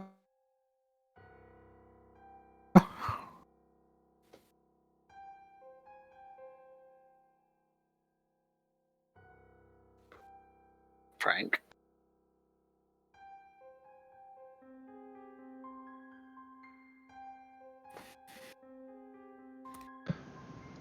It seemed that Frank is a ways away. All's the pity. Maybe he's currently has his head nose in a book. But unfortunately, that doesn't help things. Well, I'm sure we can catch up with him later. We found out some information on Sister Sarah, as well as made some progress with our Miss Yanai situation. We need to follow that up further this evening. All right. But how about you? What did you discover? Any information at all? Well, Frank did a lot of spilling the beans to Valentine. And, what did we learn, Frank? And I just go over to him to see if he's got his nose in a book right now. Ivor, are you here? Yes.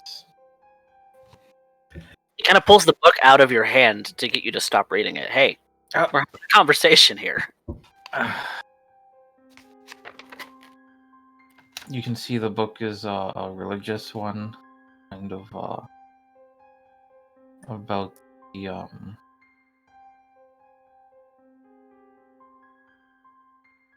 kind of like ancient biblical scholars discussing Lilith. But it's a kind book. It's not from the Tremere Library. And he'll sigh and say, "All right, what is it you need?" We were asking how you were. We were showing concern. Oh, I'm perfectly fine. How did the trip to your sire go? Did you find out anything useful? Oh, it was very productive, I think. Valentine is going to pass on the information we have about cult and the Pass on to who? forgot the name of the the sheriff, and he will take care of it. It is not our responsibility to be involved in such things.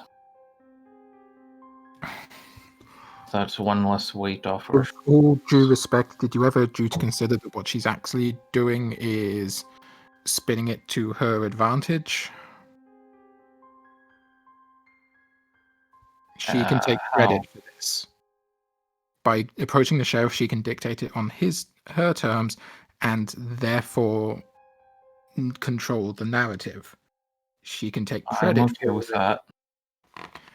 But we are not. We are an entire coterie, Frank. You do not speak for all of us.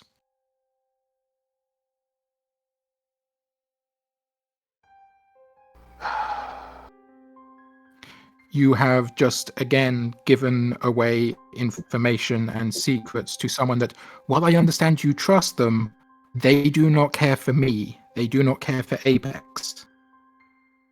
Well, they care for me and Adrian, and therefore will not harm this coterie, since we are members of. I fail to see why you're so afraid of my sire. To be fair, I'm Frank, afraid of asking for help. Frank, if you didn't actually pay attention to what it is that Valentine said to me, she basically called me a worthless Tremere.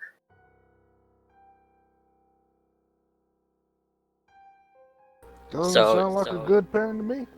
Yeah, it kind of sounds a little bit, as I suspected, that she doesn't necessarily think that I was a good embrace. So, maybe we try to not indulge her a little bit. I mean, all we have to do is prove her wrong. And that you But- are a valuable member. You plan to But do that. Frank, the problem is now you have told her and she has commanded you not to investigate this further. So either you have to obey her and continue proving her right, or you have to disobey her, which is something I know you're not inclined to do, and prove her wrong through your own inaction, which will also prove her right because it proves that Adrian and maybe even yourself are not to be trusted. I don't know. I don't follow these mental gymnastics. You've painted us in a corner. I don't see it that way, but I wasn't about to confront her because the regent was also there.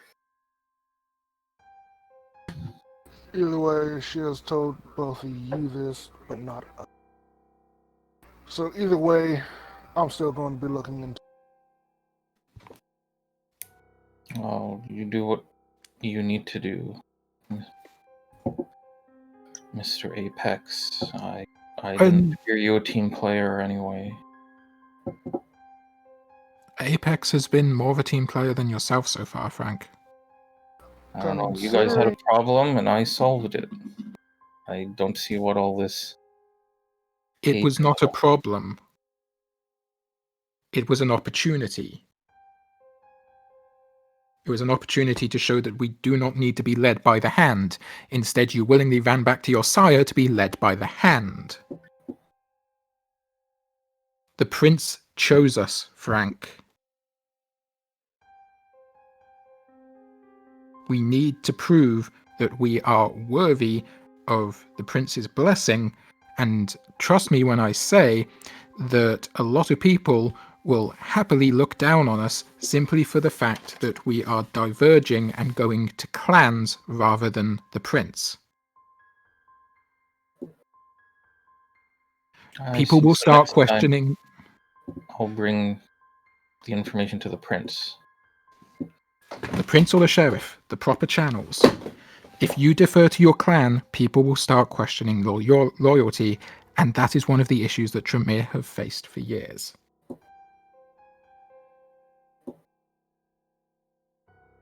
Do not fall into the same traps that history will repeat.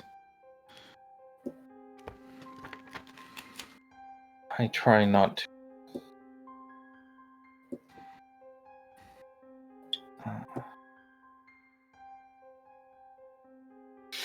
On the note of being a coterie under the prince's gaze right now, we have been tasked with looking into the thin blood problem, so we can maybe solve that with a little bit of investigating. Figure out who she is, where she's going, where she haunts. Tamara is starting to mount pressure against us. Apex sire Hector said she basically plans to eat one of us. Possibly literally. She is envious of us because we have been given power by the prince, a position in the court.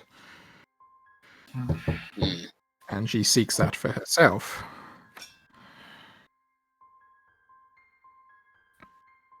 I can't blame anybody who wants that kind of ambition.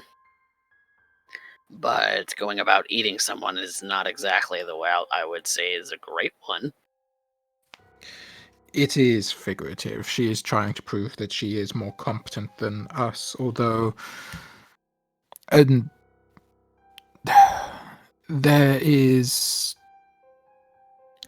an element of taboo to it, but a thin blood can gain more power. Potentially that equivalent to a full vampire if they feed upon to the point of final death. It is diablerie. It is considered one of the greater taboos in our society. I hope you know of it. It sounds terrible. Any way you look at it, it sounds terrible. Frank, would you do me a favor and roll me an intelligence plus occult? Sure. Difficulty's going to be 3.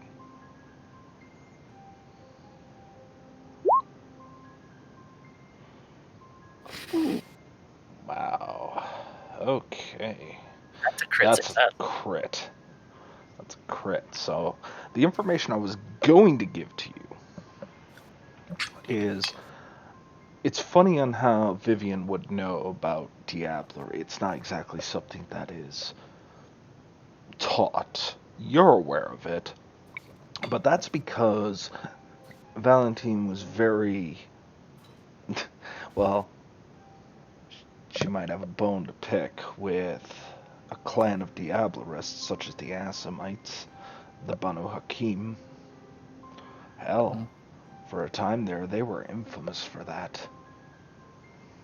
Makes you wonder if Vivian is such a traditionalist, maybe some traditions have maintained. There's also another little bit of lore I think I'm going to drop on you that might be of use to you. Adrian has not received the robes to be a truly honored apprentice. And now you're taking a look on how Adrian sides with the rest of the coterie, almost acting directly against Valentine's orders, where you two were to be a number that infiltrates and then guides this coterie. It seems that he's playing against you at every turn. But in this, you hold a little bit more prestige over him. And you seem to abandon every principle. You might have to be careful. Your own brother seems to be conspiring against you. No true Tremere is he.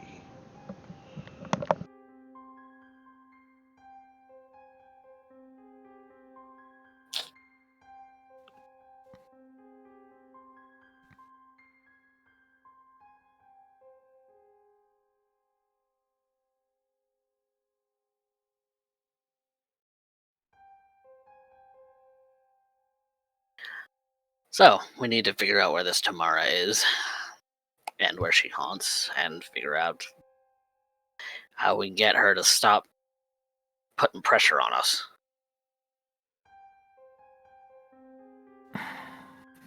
Ideally, we'd like to be able to gain some leverage over her, not just shut her down, but actually get her as a use for us. Swing the momentum back in our favor. How do you propose we do that? What do you think she wants? I mean, she wants our power, but... I mean... we can do it two ways, the way I see it. We can either find her someone else to prey upon and get her that power, make someone else an easier target for her and get her on side with that. Or, and I think this is the likely one given her current zealousness in pursuit of us, we can make her overextend. We can make her guilty of a breach, we can make her guilty of something, and then we can use that to get her to back off. Our advantage mainly is that she is a Finblood. They don't carry much weight. Socially, anyway. Socially.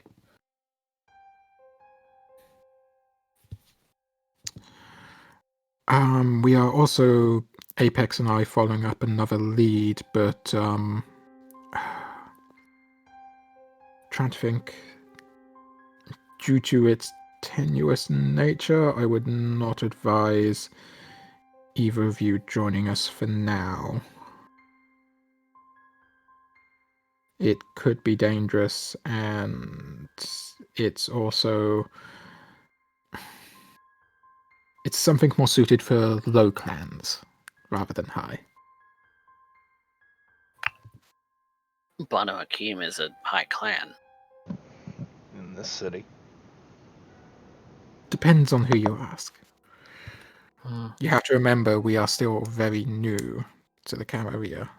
We are looked down upon by many. I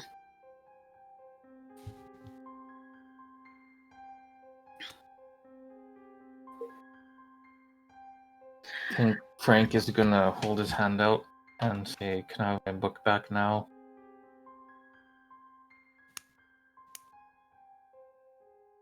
I want to insight check Frank. Does he look For what? perturbed? He's just short with me in asking for that book back. Frank, are you trying to hide anything in that regard, or are you wearing your emotions on your sleeve? Kind of a bit of both. He's obviously trying to get away from this conversation, but has the nature of what it is trying to escape is a little bit not easy to uncover. Alright, let's do a wits insight versus subterfuge composure.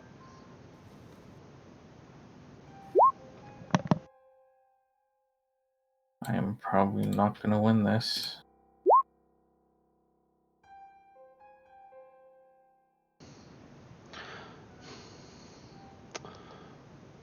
Frank, how are you feeling about this? Like, just on an emotional level, you don't need to explain the whole thing, but emotionally, what are you feeling?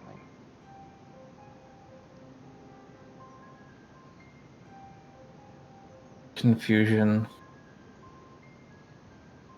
a little bit of anger and betrayal mixed in for good measure. And some rage. Yeah, I'd imagine so. Adrian, you definitely read this. You pick up on the fact that he wants out. Maybe in hopes to avoid doing anything rash, laying his beast out. Or maybe it's just the company he's forced to keep is making him drastically uncomfortable. But he's choosing isolation. I let him have his book back.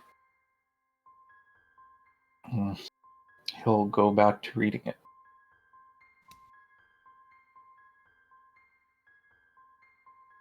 All right, so leverage on tomorrow is what we need for that. Could I ask you to investigate that, see what we can find out? You guys are kind of the investigation arm of things. Shouldn't be too hard, so long as I guess keep just an ear out, not really get too involved. The only places that I've known that she's been has been the club, and that should be a first place to look. That's also Telly's haunt, so True. be careful. I Like I don't said, think he would ears be open. out in the open, scars and all, but yeah. Eyes and ears. That's what I can do in that particular location.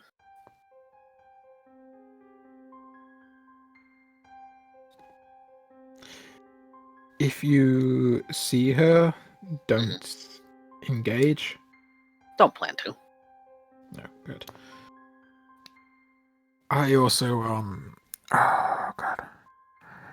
I need a drink. Same. Ideally, I'd like to feed before Apex and I head out. Just to be safe. It will be a good decision. What about you, Frank? You feeling a little hangry? No, not really. Turns a page. All right.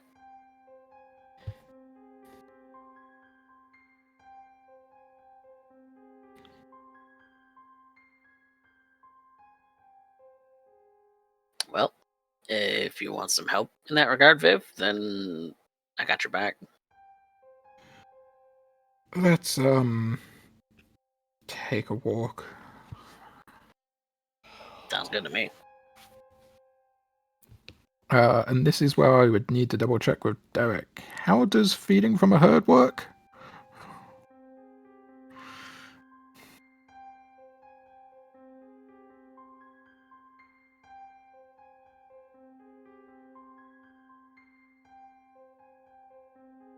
If you're feeding from a herd, I just realized I was on mute. Typically, either you have the contact information so you can get a hold of them, or there's a meeting place where you can end up finding them frequently. Some will use anonymous meetings, such as, maybe they'll go to Alcoholics Anonymous and go to those particular gatherings and be just invested in there. Sometimes it's a matter of making a following, so it really depends on the nature of your herd. But you typically reach out to them, or you keep in constant contact with them. Just because, yeah, the Coterie has a 2-dot herd, which I was intending to feed off, but I wasn't sure. Well, that does have to do with the right across the street there, that nice little dorm room that you end up seeing. You know, all all the boys with all the numerics going on and loud nights. After all, they had to end up moving the fraternity somewhere else. The old building, well, it's just a playpen.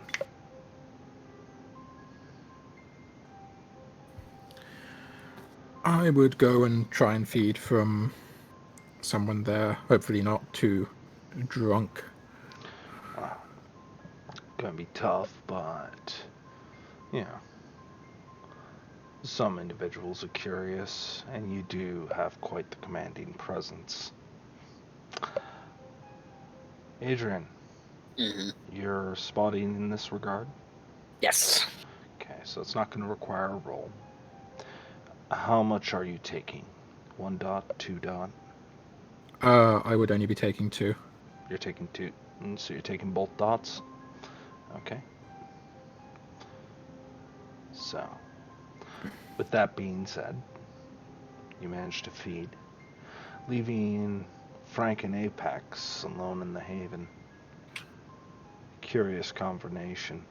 Some would say ready to, well, it's like shaking a carton of nitroglycerin. The two big troublemakers, left alone to their own devices. Frank, Ep6, is there anything you two are doing while the adults go out to play? I think Frank is going to use his newfound solitude to take some time and try to conduct research on the human life of Veronica Telly, using what bits of information he gleaned from ink and from any kind of public records he could find. Okay. Curious. So that's going to be a little difficult. It's actually going to be very difficult. How are you going about this? He's going to be checking newspaper articles. You have that kind of information available to you? Oh, that's right. We're not allowed computers. I suppose he was. Well, I'm saying that that kind of information or that kind of ability would be useful, but you want to be careful on that. Yes. So if you do have a computer in your haven, I'm not saying you don't. I'm just saying you're going to want to be very careful how you use it. You do know the history on how the Second Inquisition used cell phones. And, well, you wouldn't be completely unfamiliar with certain ways that a quick Google search can come back to haunt you. Right. But right now, I believe he's restricting his search only to the um, pre-vampire stuff. So only things that the world already has about Veronica Telly's life. Okay. And the computer he's using is a laptop from the university faculty department. Okay. Give me. This is going to be very difficult. They're still alive after all. But give me a Wits plus Technology difficulty 4.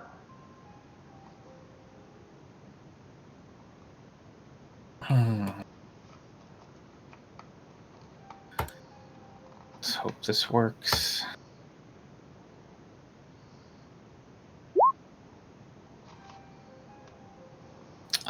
You can either burn a willpower or you can succeed at a cost.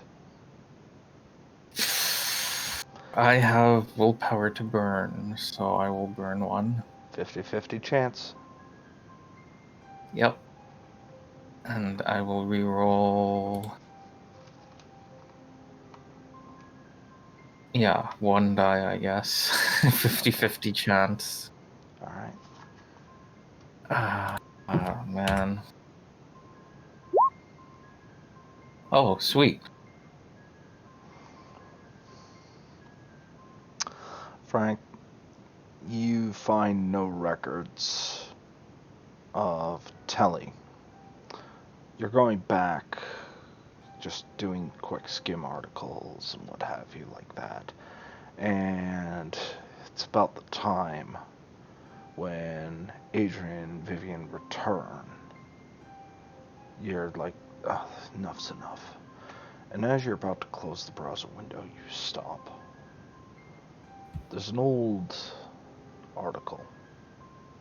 It has to do with the remodeling of Hudson's Bay, a building belonging to one of the biggest companies in North America when it came down to, well, furs and trade. But you do notice a face amongst the photos. It's not very clear. The hairstyle's different, but the build's the same. The eyes are the same. But you also know that in 1932, there's no scars. None.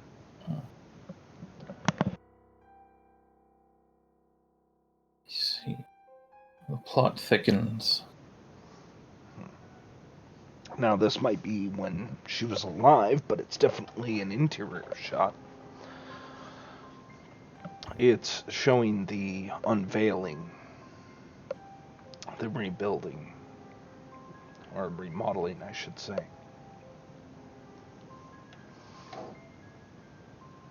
So she's just in the shot. She's not mentioned in the article. She's not mentioned.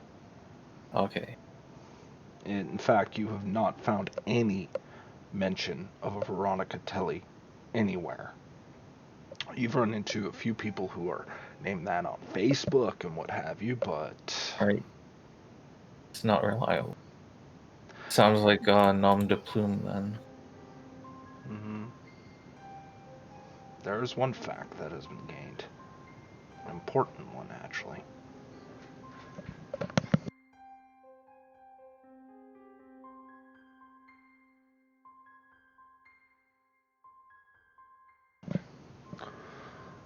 Apex, are you doing anything other than waiting for the other two to get back?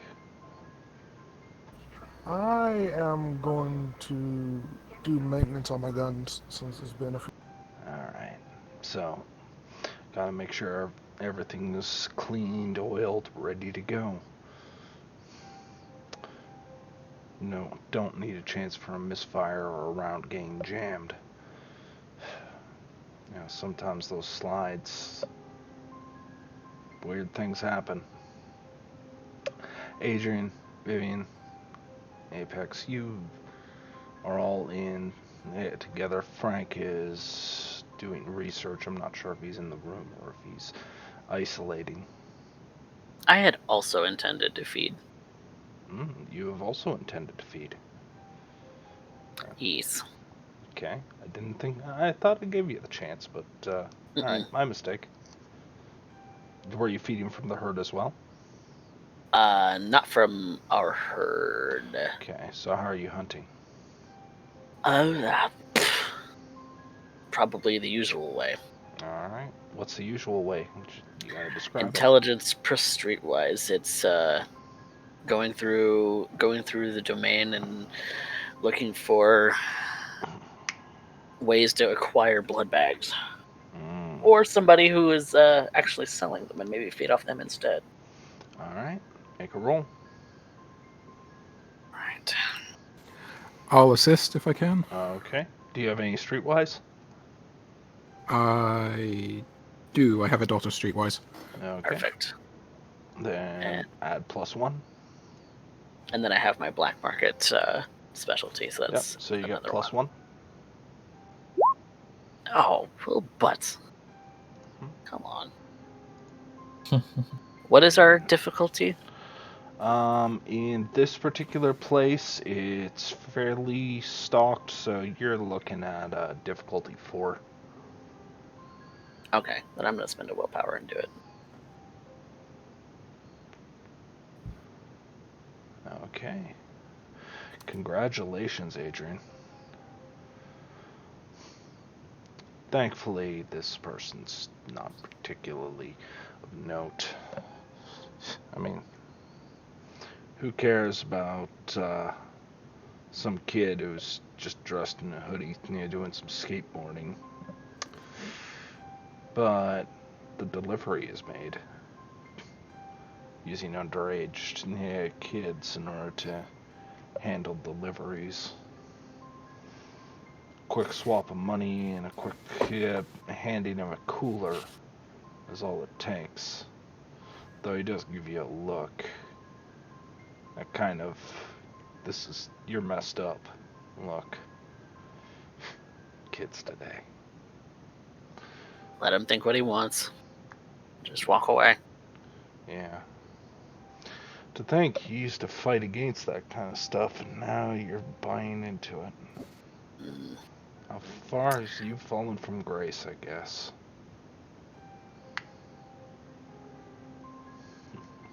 Still. So only able to get 1 or 2? You've gotten hit 2. Okay. Perfect. Then I will slake that 2 hunger as soon as I'm not visible to anyone anymore. You are drinking out of it. I had like a juice box when you were in grade school. It's tasteless. It's cold. Quite frankly, it's disgusting, but you can at least handle it. It doesn't have any of that sense of life. It's just depressing. But eventually, you might get used to it.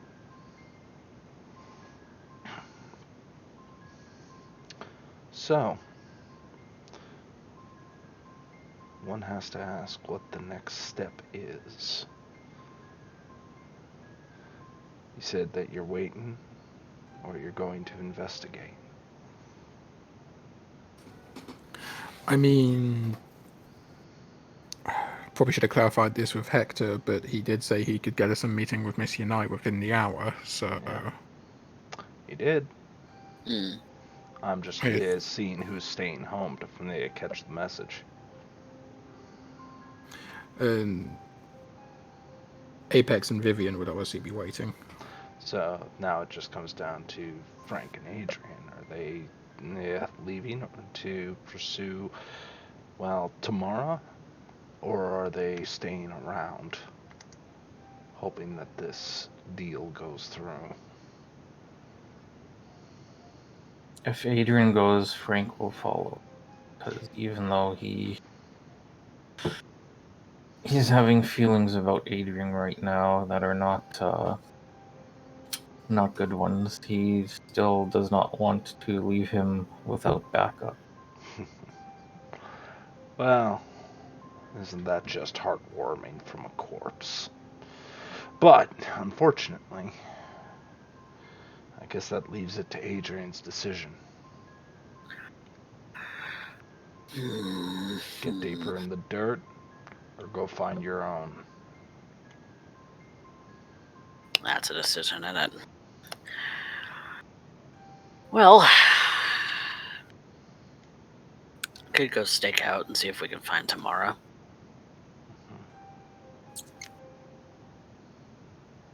Ooh, but I don't know if I like these two being alone with an Anarch, supposedly a heavy hitter.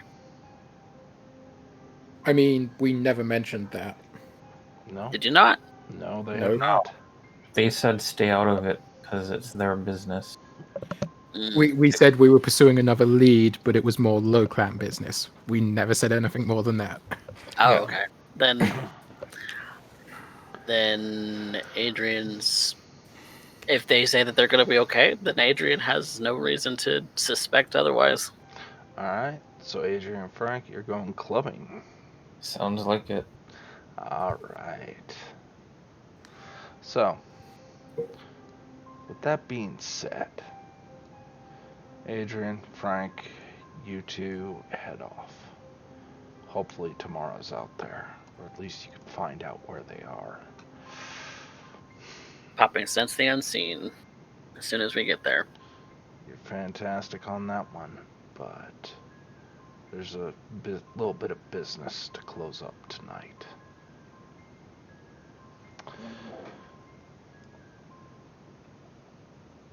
Vivian, Ep6. Oh. Oops. You both wait as the Tremere brothers start to wander out. It takes a little bit. Ep6, you might be sitting at the window while Vivian is currently just trying to end up making things right, balancing the feng shui of the room, trying to find some way to occupy boredom. Vivian would actually like to quickly just talk to Apex again. You got about a few minutes. Fuck. I know I just mentioned about Frank in the car, but Jesus Christ, this is worse than I expected.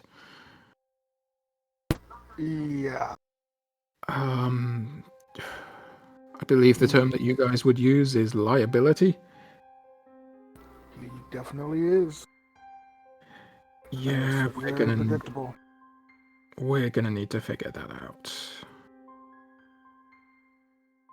Maybe his brother. Not Adrian, although Adrian can also be used. Do something there might calm him down. I don't know whether it's calming him down that would work, or whether we just need to find the leverage to make sure that he toes the line. Either way, we're gonna have to find something, or we're gonna have to deal with him. I'll have a think. I'll think up something. Alright.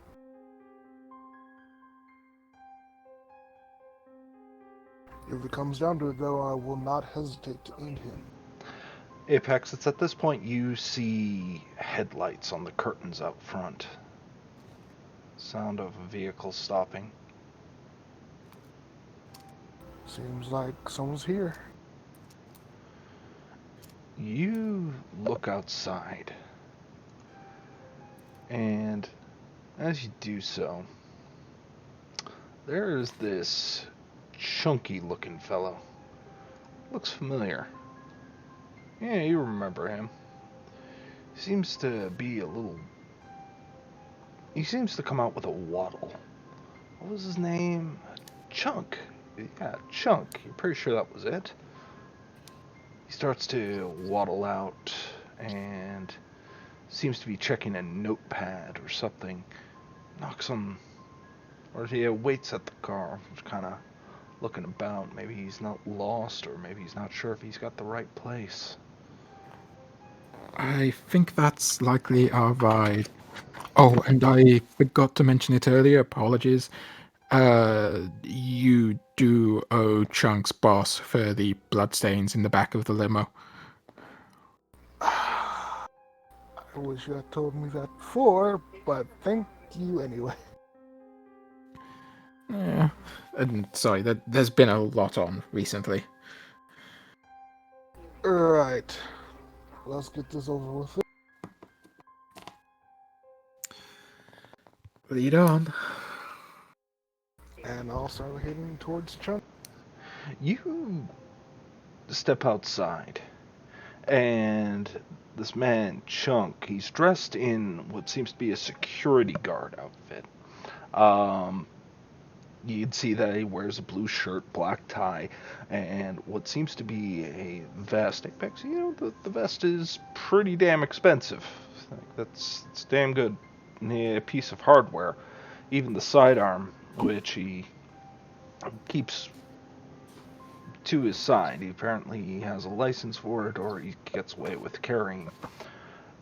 But he stands at the limousine. As soon as he sees you two, he's got this look of, oh no. Oh no. Not you two. Tries to choke back a smile. Good evening, Mr. Ep6 and Mr. Remington.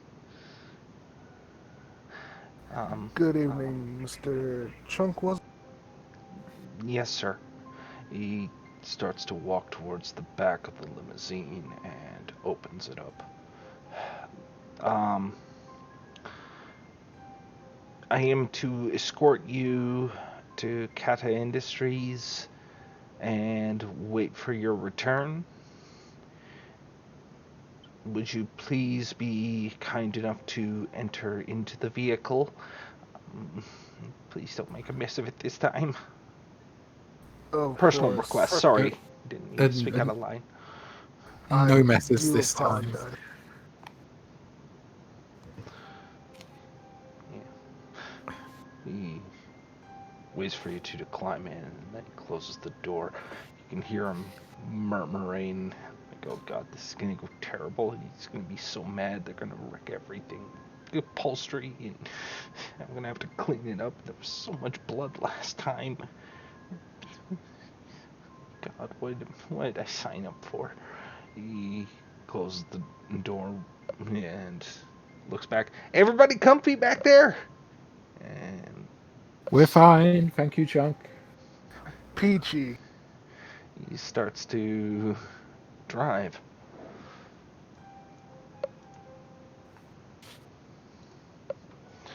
When he starts to drive, brings you out now. And there's a large building out front. This is not exactly Camarilla territory, but it looks clean, at the very least. Chunk gets out of the vehicle, and you can see the sign on the front. It's almost like it's etched right into the glass. Kata Industries, though the glass definitely looks thick. You can see a woman at the reception desk. And Chunk opens up and ends up here. Well, he opens up the door and says, "This is as far as I can go. I'll pull to the side, and you guys give me a flag down when you're ready to be picked up." Thank you, Chunk. If we don't re-emerge, make it known to your boss. I honestly don't know how tonight is going to go. When you return, I am to deliver a message from my boss to No. you and your friends. If My boss doesn't deal in ifs. He's not really good with those. Guarantees are kind of his thing. very well, we shall try our best to be back out here Alright. so you can collect us. Well, be punctual. He starts to waddle to the other side, and you can see he's looking nervous. He starts to look towards this secretary who is standing or sitting at this desk. She seems to be a receptionist of some kind, though it's very clear that the sign's closed and the lights are dimmed.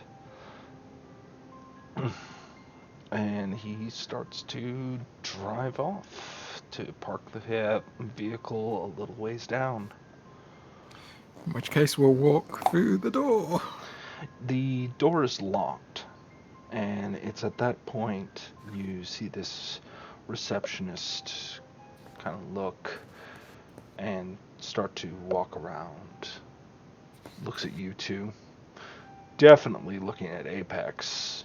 Seems a little weirded out. Maybe a little nervous. She reaches for some keys and unlocks the door. You're the 2 o'clock? Yes, we're here to see Monsieur. She yawns. Missy and I. Okay. Yeah, this tiny little thing steps to the side and beckons you in. Apologies for keeping you up this late. It's okay. I'm used to it. I'm spending a lot of late nights lately. She locks Actually, insight check. Mm-hmm. Because Vivian's been on edge recently, and now he doesn't trust anything.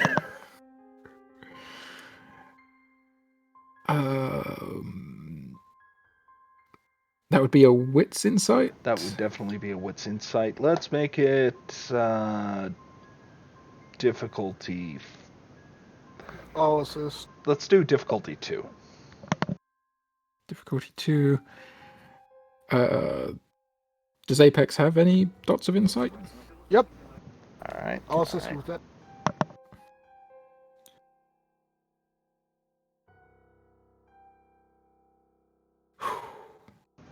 That is a 6.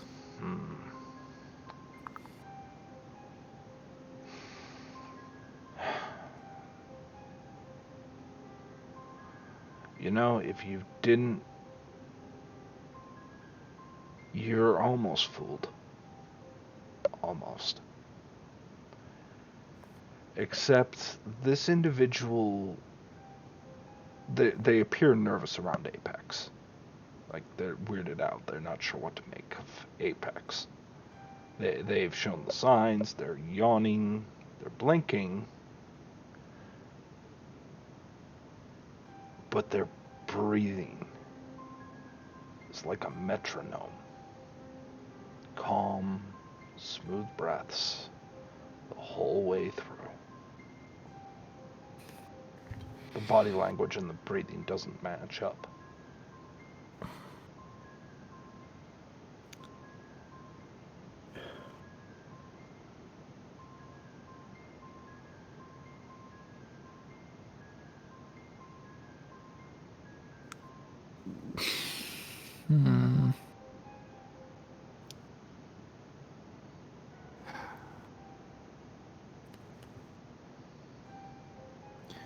Is there a waiting room or a meeting room, or would you like to show us straight to your office?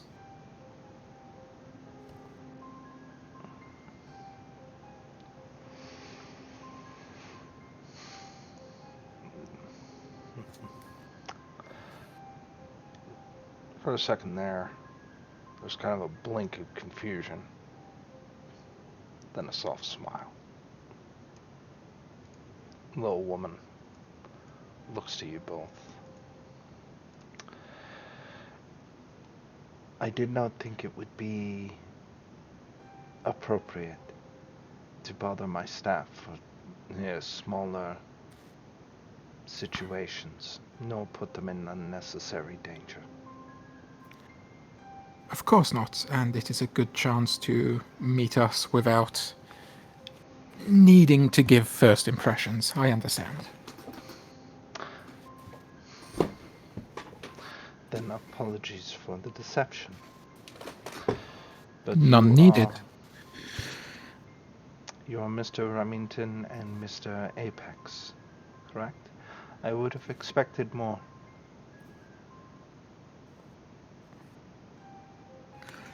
We are. Yes. This way, please. Certainly. She gestures for you to take the lead. She guides you if she's not turning her back on you two. That's fine. Vivian will walk where guided. Okay. Same. She walks you past the desk where she reaches behind, and you can see that she pulls out what seems to be a large wooden stick, and then you realize that's not a stick, that's a sheath sword. It looks like one large curved piece of wood, but there's clearly a break where it can be drawn.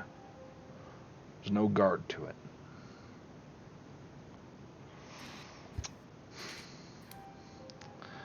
And as she ends up walking with you, she ends up bringing you up to the elevator. It goes up several floors, and there's this horrifying silence. You know that you're in an enclosed space, and she's got a weapon that you're not sure how proficient she is, but if rumors to be believed, she could quite easily kill you two right now, and there wouldn't be a single witness to testify. There wouldn't be a camera tracing it. Just some fat chump of a driver serving as your final witness. So it must be a huge relief. It must be a huge relief when the doors finally open. And what you see is unique. Everything else outside here, even the reception, was office. This is not. What this is a... well, it's almost akin to a Japanese sand garden with a path to a shrine placed just near the window. You can see a table before that shrine with pillows alongside, probably for kneeling.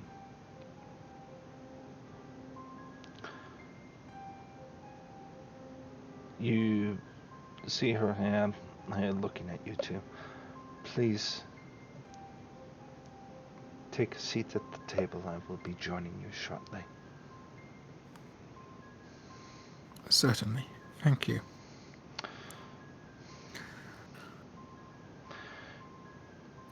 It takes a moment. And after the while, you see that from here, you can see most of the city in its rugged form. It's very much in contrast with this beautiful traditional Japanese aesthetic in here. It's almost like a small piece out of film. There's even the sound of running water.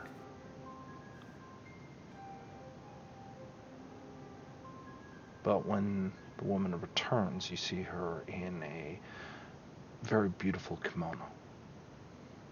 She maintains to hold that sword at her side, but she walks small dainty steps up the path. The sword is at her hip, and instead in her hands, actually, is a serving tray. You can smell preservative and copper as she places this tray on the table and gives a bow, very small one, before taking her seat. She places these tiny teacups in front of you. It starts to pour. It's a small amount of blood that comes out of the pot. She offers to the two of you first, before pouring for herself. Etiquette roll to know what to do. This is slightly outside of Vivian's wheelhouse. He's not really partaken in Japanese tea ceremonies before. Not a problem. Make a... Since you wouldn't know about this, let's make it a Wits or composure? Gonna go for wits.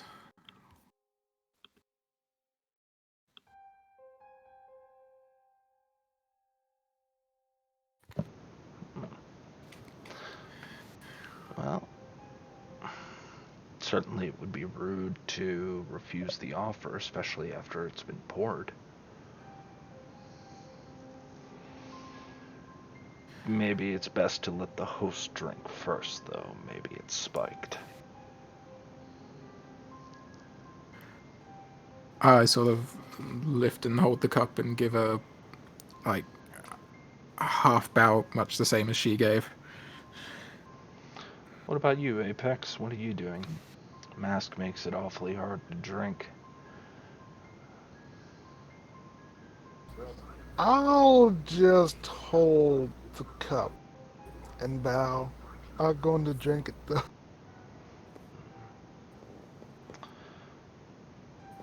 Miss Yanai gives a solemn nod, takes a small sip, and places it in front of her with both hands. Then looks to you both. Once she's taken a sip, I will do so as well as a sign of trust. I mean, if she wanted to kill us, she could have done it in the elevator. I will gently set the cup on the table because I have a mask on. You notice that she looks to you, up and down. It's more of a measured glance now than it is that nervous performance she was attempting earlier.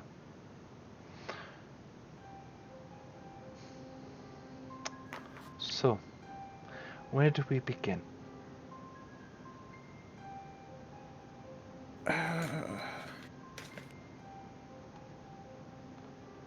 First of all, I would like to apologize.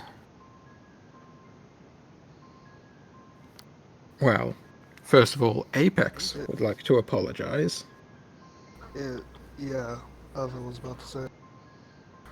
I am sincerely sorry for accidentally killing your ghoul.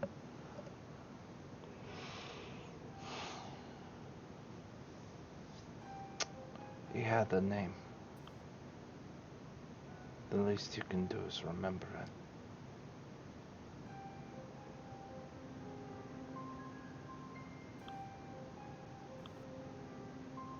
Yeah.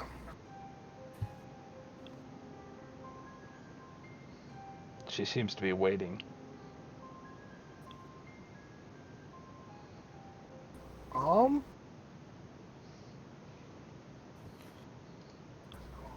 to be honest, I've forgotten his name. But I will, I'm not letting you. I'm not letting you walk out on this one. yeah, no. Um, I am going to apologetically bow down and say I am sorry, but I sadly have forgotten his name.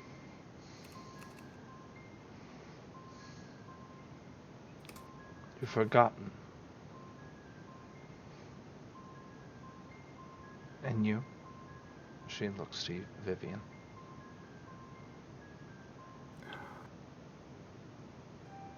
Damn it, my notes are failing me.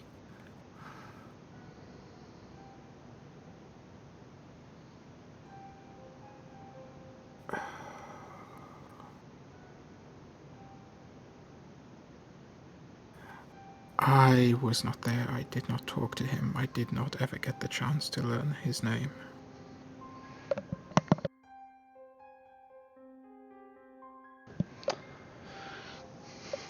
His name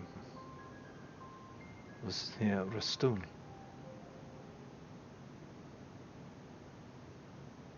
Mr. Rastun was very much in my employ and has been a honorable man. And he did not deserve the fate that was beset upon him by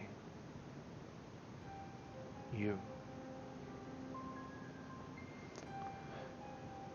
His death was an insult. A loss of life that will never be returned to me.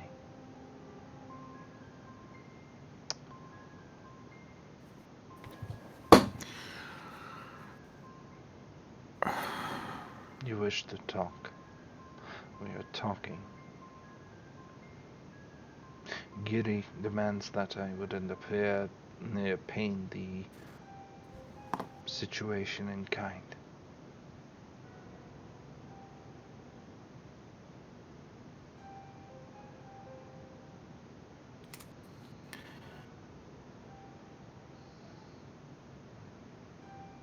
We were hoping to talk tonight to avoid that and find a way to make amends for the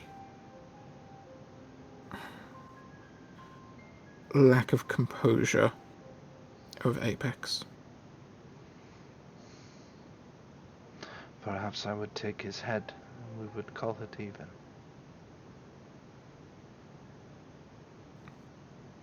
But that would not be. He was alive. We're all dead things here. No, I think life for life.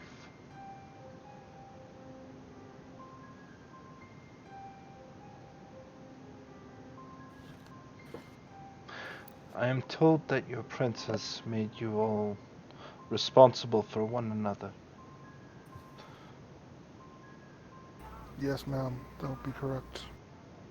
Yes. So, is there a kind, a ghoul, a servant that you would willingly give one so beloved to save your own necks?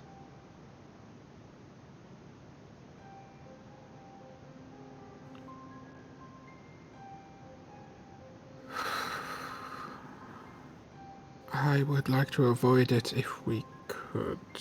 If there is any other way we can repay this debt. There is no one of a similar standing or place where it would be a equal life. No, it would not. Not that I can give permission to claim.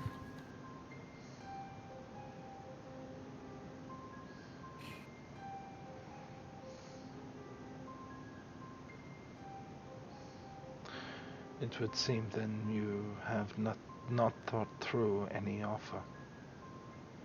You have not thought through your position. I came with the offer of information. You wanted to obviously know about our charge, about Al. The monster.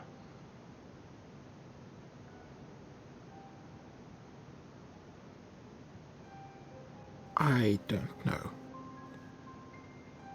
I do not know what his history is. I do not know what reputation he has amongst your people.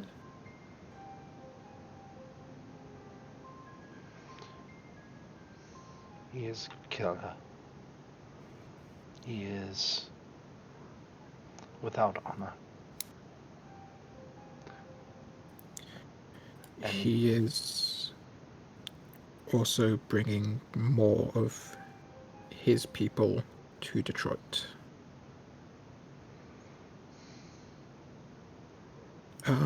Apex, what was the name of the lady you picked up yesterday?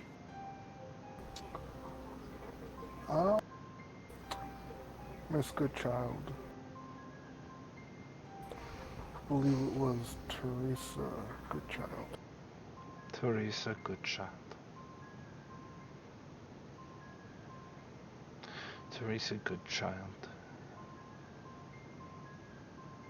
Yes, ma'am.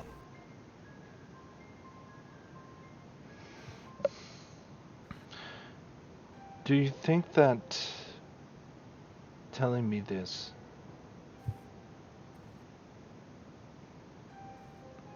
makes Mr. Rusto's death at ease?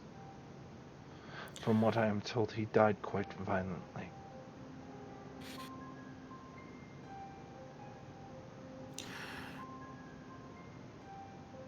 Apex, I need to ask you, is there anyone you can offer to repay this debt?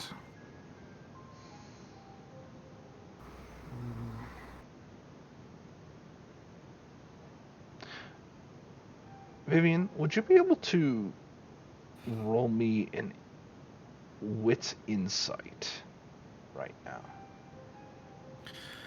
Certainly. I think this is very important.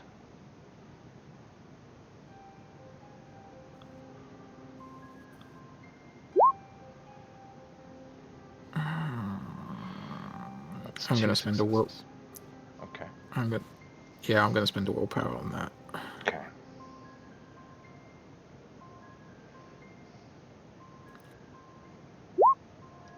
3 successes. Alright, that's pretty good. Vivian, Missy and I seems very flat, like very much in control of herself, but if you didn't know any better, she seemed to get more angry that you asked that, rather than less so.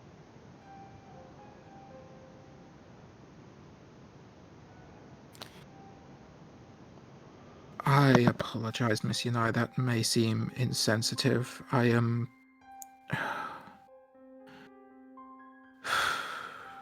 This is not the only mess I am having to try and correct for my coterie. And as you probably understand, part of the decree upon our forming is that the sins of one are the sins of all. Do you understand why I even agreed to this meeting?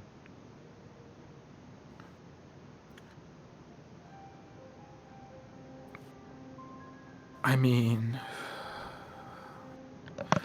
I only know hearsay and what we were told by Apex's sire, Hector.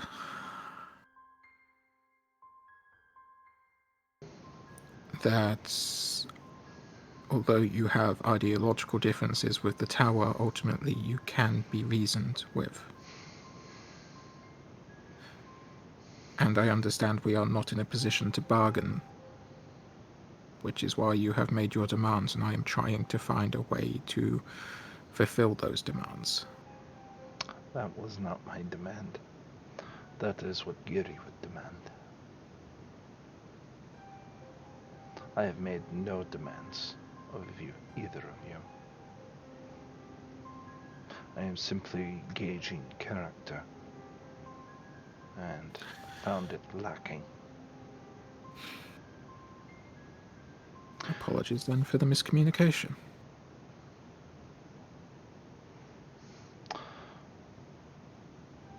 You Americans pride yourself on justice, yes?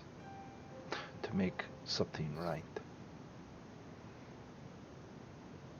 Then you owe not only the information to which Mr. Rastoon was looking on my behest,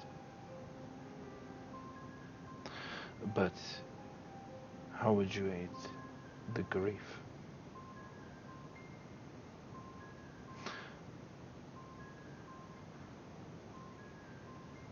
His own family and friends will never know that he has disappeared. There is no sense of loss yet. Just questions. As his employer, I cannot simply say he did not show up to work one day. Perhaps the Ivory Tower does not place value upon the life of human beings. It is not so here. We live a long time, Mr. Remington. And we live long enough to see many stars fade. Each one is a loss we will never get back. And what I see is not creatures of the night who better themselves, but thugs who would gladly sacrifice those beneath them. This is why I fight. This is why I will not support your prince.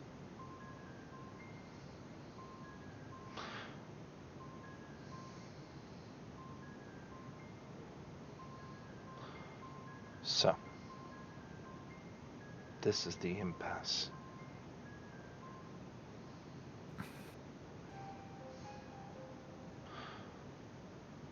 I do not know how we can begin to make recuperations.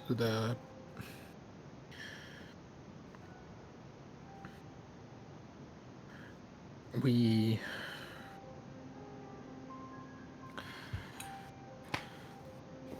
and sort of Vivian will sort of lean forward and pinch his nose between his hands.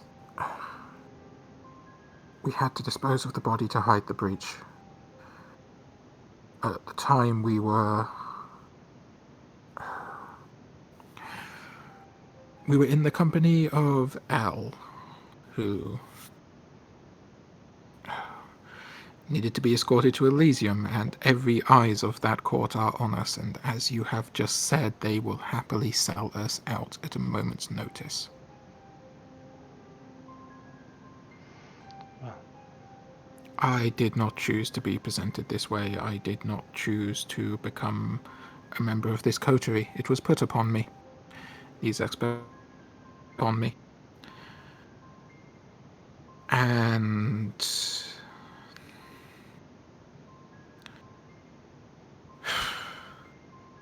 I am trying to deal with the hand I am dealt.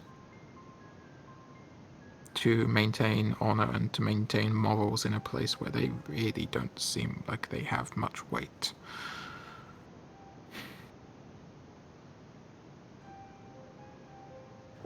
My sire impresses upon me the importance of the traditions, the importance of law, but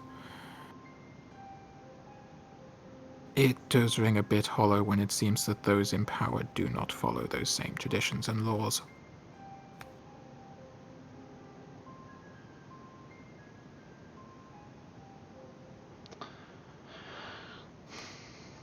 let me check something on your character sheet.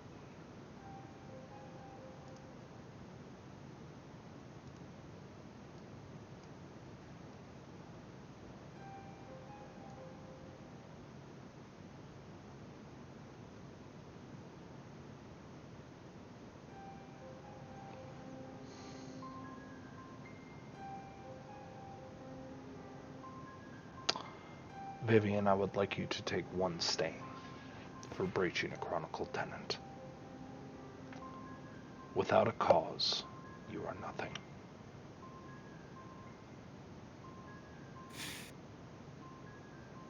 Okay.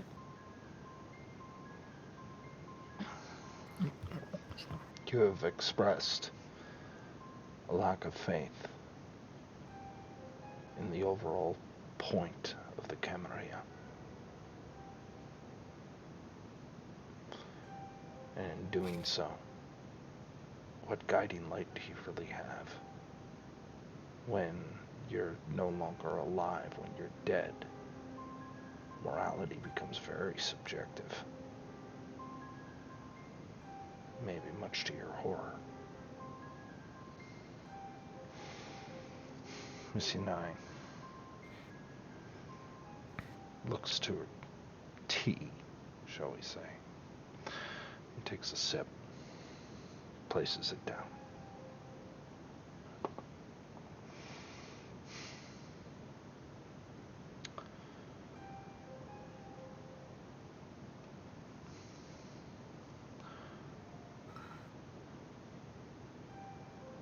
You are forbidden from here entering my domain, my turf. Should I see you here again without my express permission, I will have you both killed. As it stands right now, I consider, in honor of Mr. Rastul's near death, you have caused him and myself grievous injury. I will end up considering that the equivalent of a major boon. I will call that boon in at my leisure. You will pay the interest by expressing to me all the things that you can find of this monster in your court. This Al. You do not know him as well as you think. Well, you're right to say that he has caused mine grievous injury. I do not think you understand the half of it. I also did not claim to know him at all. Perhaps you should start by fixing that. Now, please finish your tea. And be off. He sips it.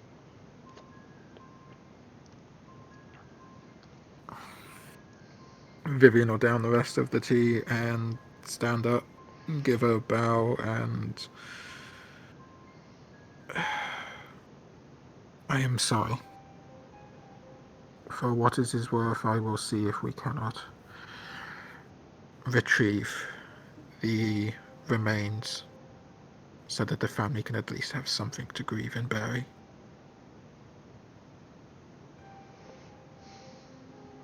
Do you give your word on that, Mr. Remington? What the Luana the Camarilla has left?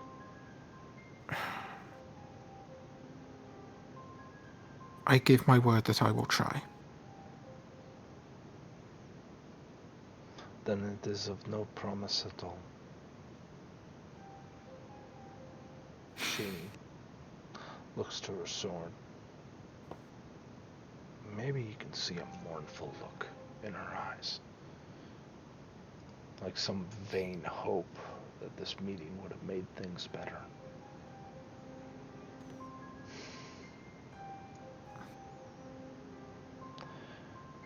Still, as the elevator goes down,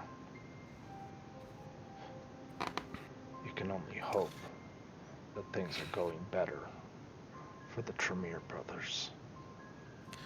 And I think As that is where we're going to end this tonight. We'll hold that thought for you later when we start next week. Oh boy. Brothers are gonna have some words. Sorry to cut you off, Rose, but yeah, I looked at the time and like we're pushing it. It is midnight, yes. For me. I mean, it's 5 a.m. for me, so you know. Yeah. Good morning. Makatai, no, Miss Yanai is a Ventru. Mm-hmm. Slightly She different is- take on the Ventru, but it still holds true. But yes, she is not a Kuei Jin. She is a Ventru. Just saying, I think it was in my best interest not to say anything like I did, just because I feel like I wouldn't have made anything better. Yeah. Oh no, you He can could, be you could have actually- taught. you could have actually spoken up for yourself and taken some of the fucking blame there, Apex. Vivian is really not happy about that. I mean, I could have said something, but it wouldn't have made her feel any better. It would have been you actually accepting responsibility for what you did. Yeah, I guess I should have verbally said that. I also fucking hope that Apex learns from this that your consequences have fucking actions. You must be tired. Listen, okay? I already knew this was gonna have a horrible consequence. Why do you people let Vivian make all the decisions? Because you're the boss. I mean, Frank doesn't let anything. He's just going along with the group now.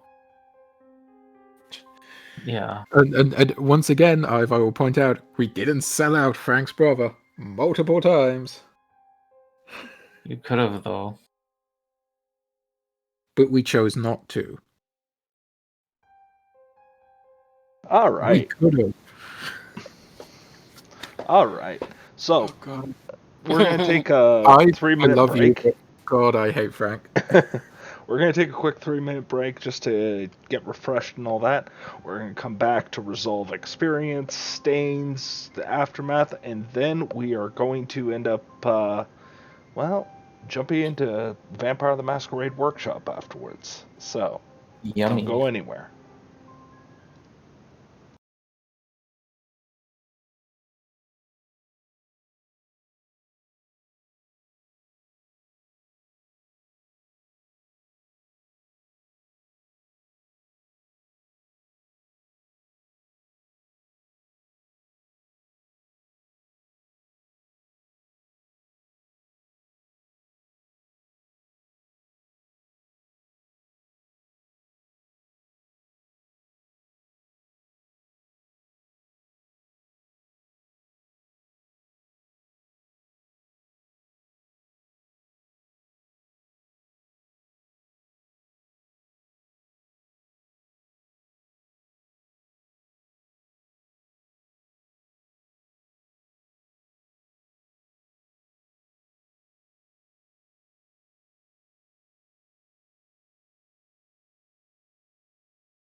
And we're back, everybody. Okay, so let's start off with the tough stuff. We have one stain to end up here doing, so let's get the bad news out of the way. Vivian, would you mind rolling a remorse check? Certainly. That's 2 remorse dice. 1 success. Yeah. Congratulations, Mr. Remington. You don't lose any humanity in your, well, devotion to him and maintaining clan and sect. You've been the biggest proponent in what can and cannot be done. You've been skirting with that line quite a bit. Might have even had to have taken a stain earlier, but I didn't call it, so we're going to hold off on that. Still, with that being said, everybody gets one experience right out of the gate just for showing up, so congratulations on that. So for those of you who are new here, we end up doing experience a little bit differently. Okay? I offer up 3 experience that can be grabbed. 1 for who pushed the plot furthest, 2 who had the best scene, and 3 who had the best one-liner. Okay? Now, one-liner isn't always something funny, it might just be something memorable or something quotable. It might have turned into a meme, who knows, right? But those happen from time to time, and I think they should be rewarded. It means you have to be a little bit creative in how you state things. But out of those 3 experiences, there's one last one, but that one we don't have any control over. That is entirely on you. So, with the 4 kindred that we currently have, I think it's best to end up taking a thought on what you've experienced, what you've seen as an audience, and choose between them. Now, you guys can vote for any reason. Could be this is my favorite clan, so I'm backing up my favorite horse. Could be this is the person I found the most entertaining. Could be I just really enjoy this particular player. Could be this person made me laugh out loud or made me cringe so hard, screw it, they get the experience. Whatever your justification is, you don't need to give it. You just need to type in a name between Vivian, Adrian, Ep6, and Frank. So, with that being said, let's decide first and foremost who pushed the plot. Who's the one that you think pushed the plot out of all the 4 of you? I nominate myself. Vivian. Yep, Vivian. Okay, so we're not even going to have a debate on this one. Okay, Vivian, congratulations. You get to have 1 additional experience. All right. Even if it's just the lore dump from Hector, Vivian kind of moved and played a lot. Yeah. Okay, second, who had the best scene?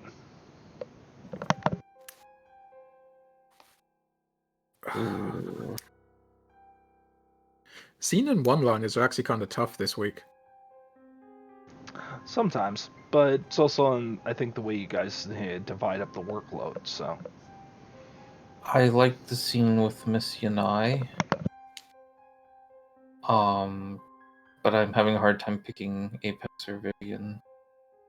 Because they were both in it, but I think Vivian did the most Okay. that scene, so I Vivian would did the vote most, yeah. for that. All right, so that's 2 for Vivian. Who had the best one-liner?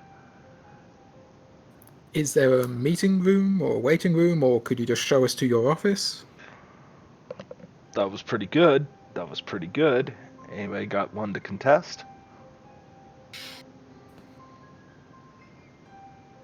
Calling out Frank for not acknowledging that Valentine called Adrian a bad Tremere. That was pretty good. Mm-hmm.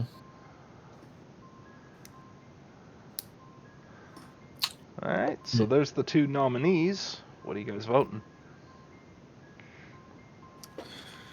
Don't know. I'll go with Adrian. Go with Adrian. Okay, 2 votes Adrian, 1 vote Vivian.